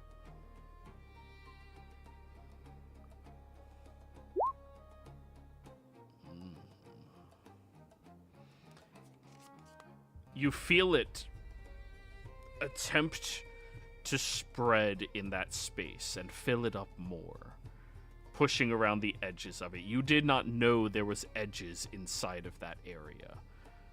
But as it does, you buckle over and close the mouth shut tighter, physically holding it shut as it just moved around and coiled. Weak cage.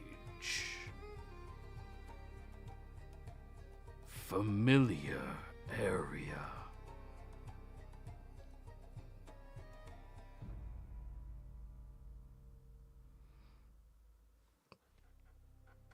Would you prefer the beyond then?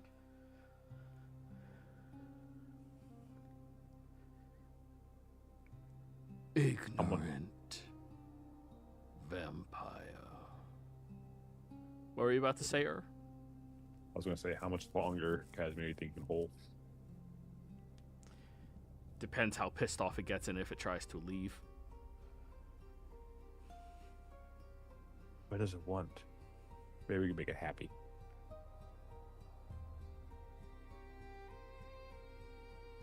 There is another option we haven't thought of. Befriend it. You give it what it wants. Maybe this could be a Kurama situation. It wants to kill me and imprison me. I'd rather not give it what it wants. Give it what else it wants. It wants to destroy worlds. No, it said Shar. It was very clear on that. We can use it to help us fight Shar.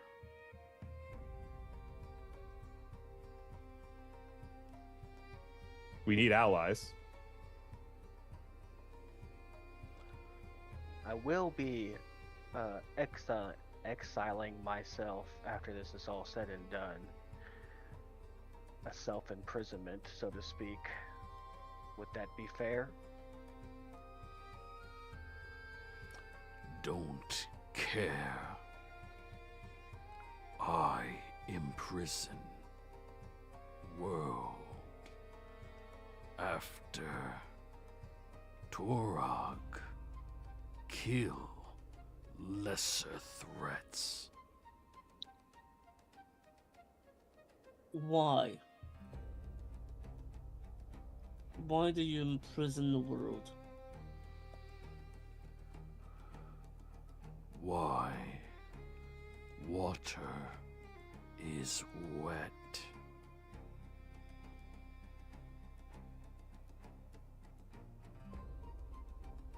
is, but to what purpose? Water is wet for a reason. Why do you seek to imprison it? Contrast. Opposite. Gold tune. Grant. Freedom.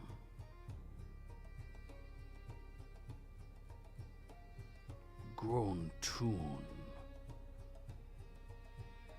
Has no purpose. If Torog doesn't imprison.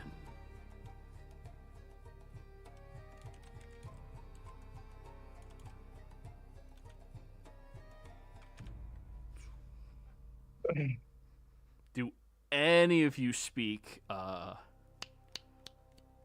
shit, what is that language? The deep speech. I got Nope. Hungrel. Hungrel is a dialect of deep speech, but it's not close enough to understand this. This is very ancient. However, a religion check could be achieved. DC 40. Okay. I don't ever do this, but I'm gonna give myself guidance too. Oh, shit. He's busting out the big D4s. Yeah.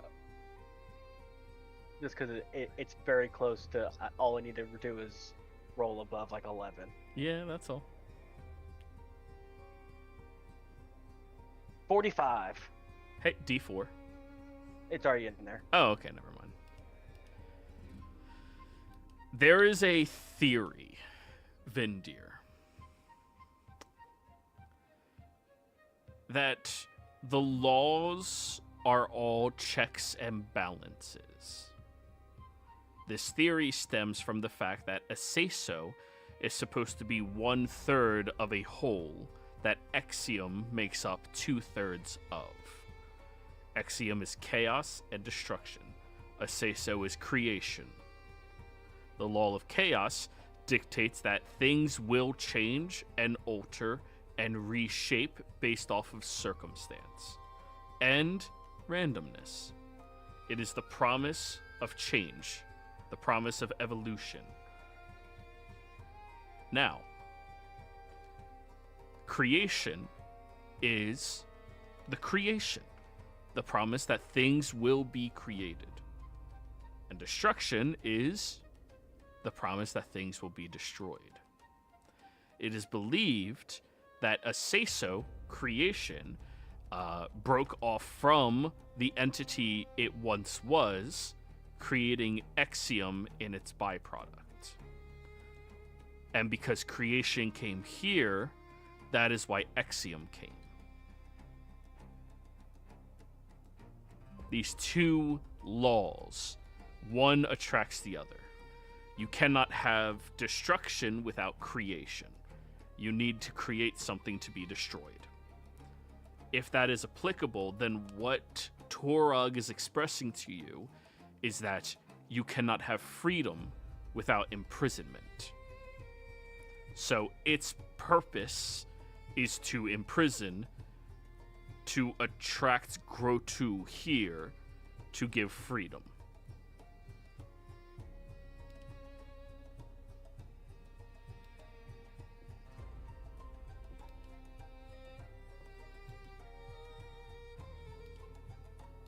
Does that make sense? Or do I have to rephrase it for anybody? No. No, it makes sense.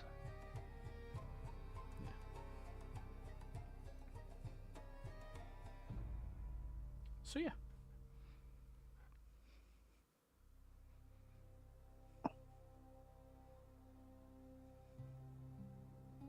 Well, then basically it's almost a law. I don't think we're going to be able to convince it to help us and not destroy everything. Torog. Kill. Shaw. Yes. Easy. Doubtful. You become become prisoned. We Torog, we don't think we could kill Shar right this second, and you almost lost to us. you did lose to us. Look where you're at. Beyond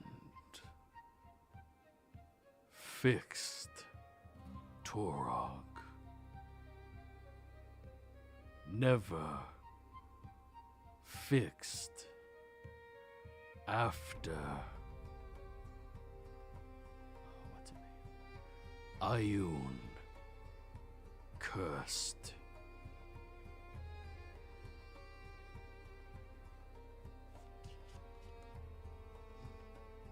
Casimir actually fixed it by putting it in the Beyond.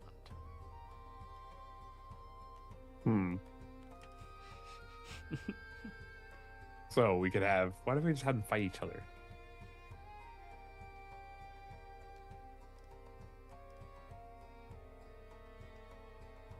Because I don't Like- fully believe he'll kill Shar.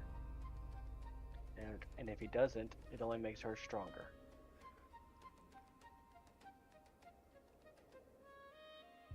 She cannot get any more divine sparks. The one she has now have already made her incredibly powerful. Yes. No difference.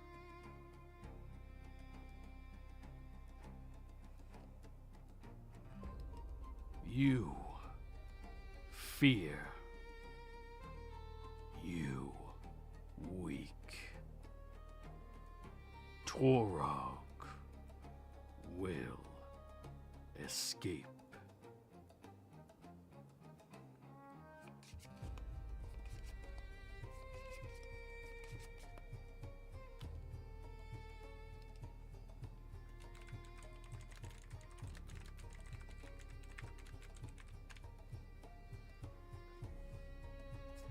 Fighting against India. It's not weak to know where your flaws are.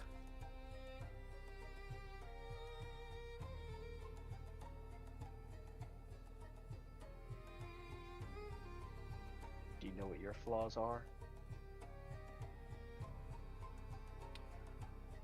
Torog cannot think. Torog is.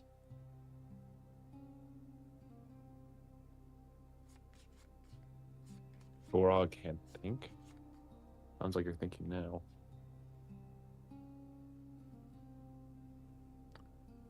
Torog can't think. Express. So you understand.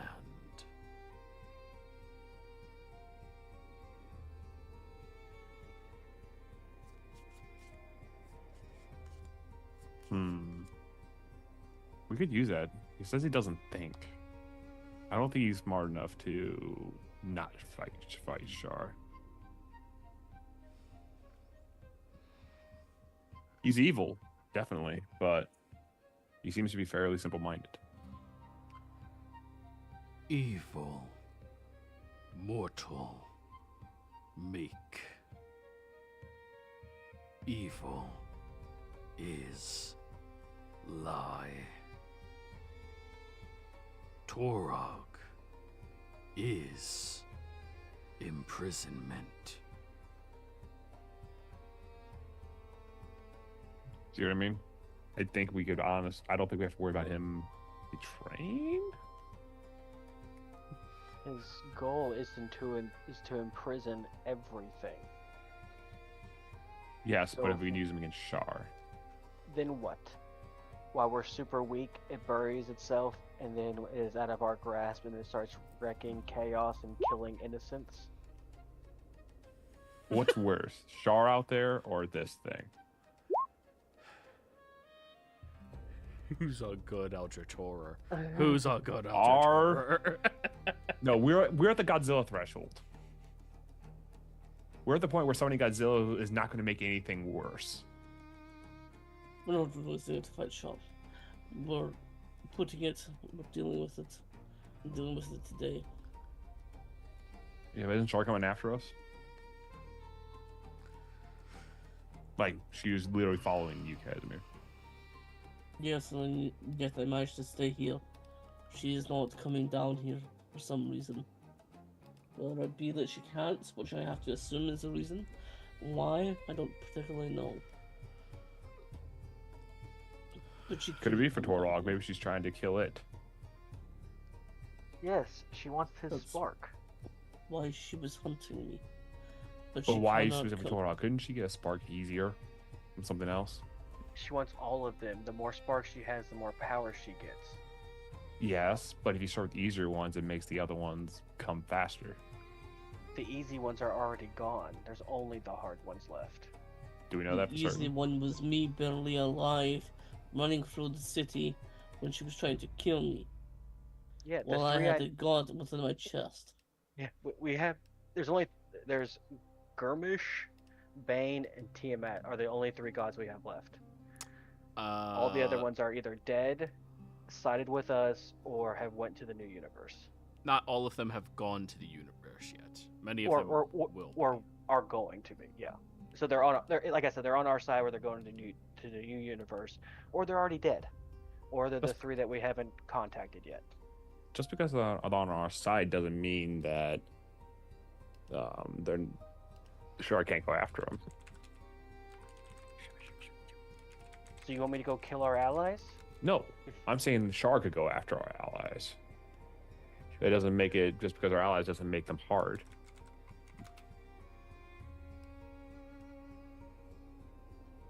Making Charles sure. making plenty of moves. Which is why we also do. We managed to get time enough to rest at the very least. To recuperate. But now we need to deal with this. We should have been able to deal with this before. We failed at that.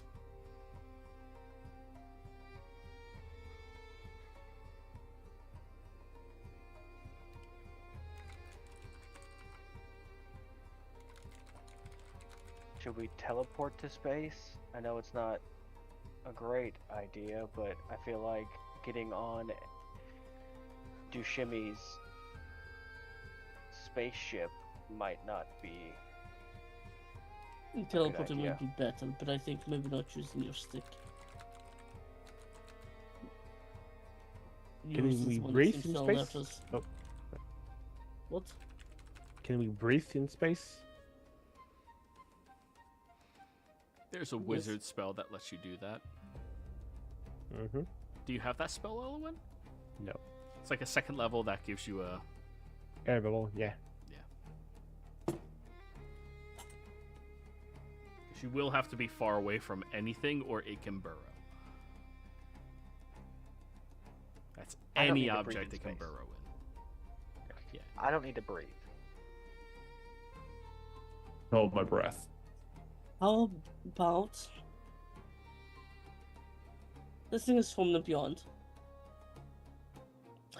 Why don't we go and actually deal with, go and take care? Oh, sorry. Why don't we go to the people that actually take care of things from the beyond? We have not been there in a very long time. Elwyn, history. Yes. I They're believe you- specialists for a reason, and we have people that we can make contact with. Yeah, sure, you know exactly what I'm talking about. The ley lines, yeah. Yes. I'm just going to whisper something to Elwyn real quick. Oh God, what stupid shit did you do in your backstory? Oh boy.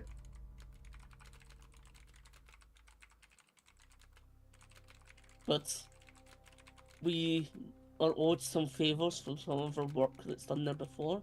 We have connections into the integral pieces of there, and they hunt things from the beyond. Plus, it is very, very far away. And they're intelligent, and they can also probably give us some advice. They deal with things on the scale. I think it might be worthwhile. Yeah, I don't think we can go to the ley line for that. It would be. Why? You remember I experimented on anything, everything, right? Imagine, You experimented on things? well, I experiment things, I create new spells, I'm fascinated by, like, everything. Imagine someone that, like me, but worse. And you have all my, the one that goes into the line. So the model in chess would be a novelty. They would want to experiment on it, check on it, and bring doom and imprison us because yeah, that's not a good place for What did you that. do? Nothing in particular. There's just like they're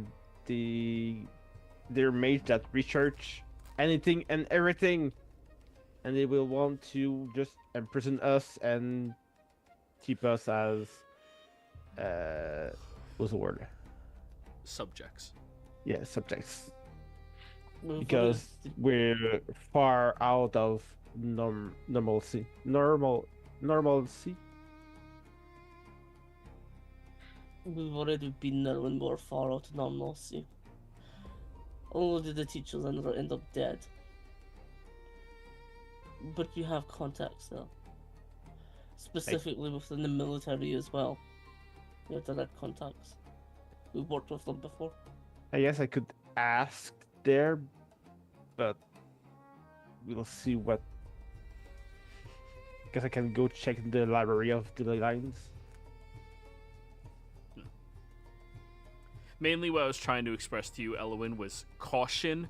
Don't just reveal because they are greedy for information. Mm-hmm. And not all of them, actually, the majority of them are not ethically sound.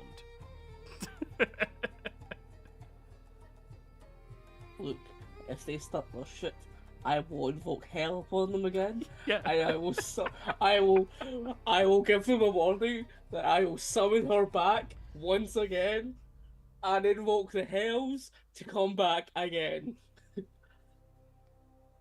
We literally brought the abyss to its knees by letting loose Luna and had the hells invade the ley line. The We Ibis have ley line's not subscribed. the Abyss, but yeah. Yeah, that's what I said. Abyss ley line. Oh, I heard So we- Abyss, not Ibis. I apologize. Abyss, yeah. Yeah, we need to exert a lot of caution, especially since you have a lot of dwarven steel on you. That's kind of hard to come by. Well, put your claws up, We don't need anybody stealing it. Not some overly smart scientist. It would be the worst thing in the world, them trying to do that to you. But they would try. For science. Don't Well, they have I- Bolton Head's daughter I there can- in the military, don't they? What are you saying, Elwyn? Was saying I could disguise us as other mages. We're all just Abyss Line mages. To be honest, I think it'd be easier just to explain why there's a Eldritch horror inside Kaz's chest than trying to explain how regular Ibis ley lines are in control of a Eldritch horror that no one's ever met before. I think the truth might be better than lying. I don't believe anybody on the ley lines is somebody we need to worry about at the moment. If some dork is going to try to steal from us or imprison us, I believe he will regret that decision quickly.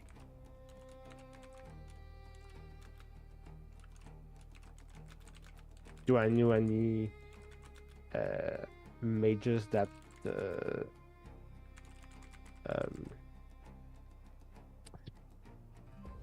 specialize in the beyond. Well, I've been asleep for a while, so Yeah, that's where the issue comes in. yeah. Oh, you're talking about the ley lines from like 2,000 years ago when you were alive or awake? Yeah, dragons take long naps. Even What, if I'm fake ones do as well? Hmm? What, Did you fake say? ones do as well? Yeah, I was about to say that. Yeah, even fake dragons do nap for a while. Wait until you come across vampire dragons. Mm-hmm. We hide them for a reason. Oh, so should we go to the ley lines? You think it may be Yeah. our best? I guess we can Action. go check. We have some people there. We have connections. We've been there recently. There was a whole plot about XM's release, and we lost some people there, but It was a whole plot. divination still sucks. Bless Yeah. you. Thank you. And the School of Illusion is terrible.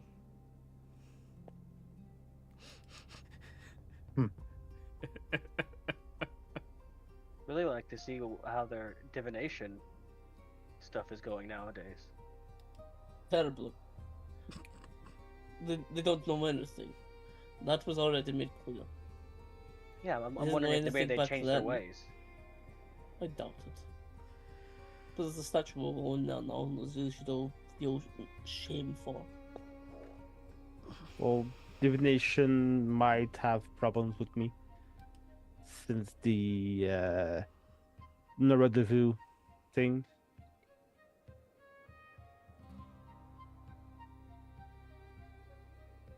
Yeah, they praise Nina Devu as the future best thing in everything. Mm-hmm. Yeah, good job with that. But again, it's divination. They're wrong about everything, as proven. So, ley lines on. Can someone Need plane to, shift us? need me to teleport us? Before we just declare ley lines, we have 4 players here. Let's vote. Everybody type out ley lines, or if you had a different idea what to do next, that one.